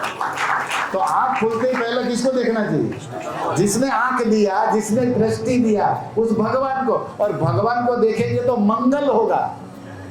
मंगल भवन है ना, भगवान के वक्ष में लक्ष्मी जी रहती, तो लक्ष्मी जी भी कृपा करेगी। आपका लोन कब होगा? भगवान को देखने से रक्षा, सब कृपा मिलती। तो भीष्म भगवान को देखे सारे दुख दर्द चले गए, और रोम रोम में आनंद आ गया। ऐसे हम भी, प्रभुपाद ने मंदिर बनाए हैं हैदराबाद, आपका भाग्यनगर, तो इस्कॉन का भी भाग्य का सूर्य यही उगा था। सबसे पहला मंदिर तो प्रभुपाद यही पे है ना, तो यही प्रभुपाद के चरण पर है। तो आप लोग बड़े ही सौभाग्यवान हो और इसीलिए भक्ति छलक रही है, लेकिन थोड़ी टेढ़ी मेढ़ी चल रही है, उसको थोड़ा सीधा करना है, बस हमको आनंद से करना है। तो भक्तों के संग में रहिए तभी होगा। तो जैसे पितामह भीष्म को भगवान ने कृपा दिया, भक्ति दिया, दर्शन दिया, वैसे आप सभी भाग्यनगर के भक्तों को भगवान कृपा करे, आपका हृदय भी गंगा निर्मल जल जैसा बन जाए और आप भी गोविंद के चरणों में, कमल चरण में भ्रमर बन जाए। ऐसी प्रार्थना के साथ आज की कथा को हम विराम देते हैं महामंत्र से। हरे कृष्णा कृष्णा कृष्णा कृष्णा हरे हरे, हरे राम राम राम। और हमारे गुरुजी कहते थे कि भूखे लोगों को ज्यादा प्रवचन नहीं देना चाहिए, नहीं तो भूखे भगत श्राप देते हैं भक्तों को। इसलिए मुझे 10 बजे तक बोला, इसलिए मैं किया, नहीं तो मैं 9:30 के मूड में आया था, लेकिन प्रभु जी बोला यहाँ लोग 8 बजे 8:30 को आते, 10 बजे खाना खाते, इसलिए आप 10 बजाना, इसलिए मैं बजाया, श्राप नहीं देना आप लोग। लेकिन आप सबके पेट में एक असुर आया होगा जिसका नाम है भूखासुर। एक असुर कहाँ है, और ये भूखासुर मरता नहीं, सोता है, उसको कुछ डाल दो तो 3 घंटा सोएगा, फिर जागेगा, लाओ, है ना। तो ये भूखासुर को मारने के लिए कृष्ण बड़ा दयामय, कृष्ण बड़े दयामय, अन्न प्रसाद, प्रसाद के रूप में आए हैं कि कृष्ण प्रसाद खाओ, राधा कृष्ण गुण गाओ। तो ऐसे ही बस महाप्रसाद के साथ आपका इंतजार नहीं कराएंगे। बहुत अच्छा लगा, थैंक यू। भगवान सबका मंगल करे और सब खुश रहो। निताय गौर प्रेमानंदे। हरे कृष्ण। जय।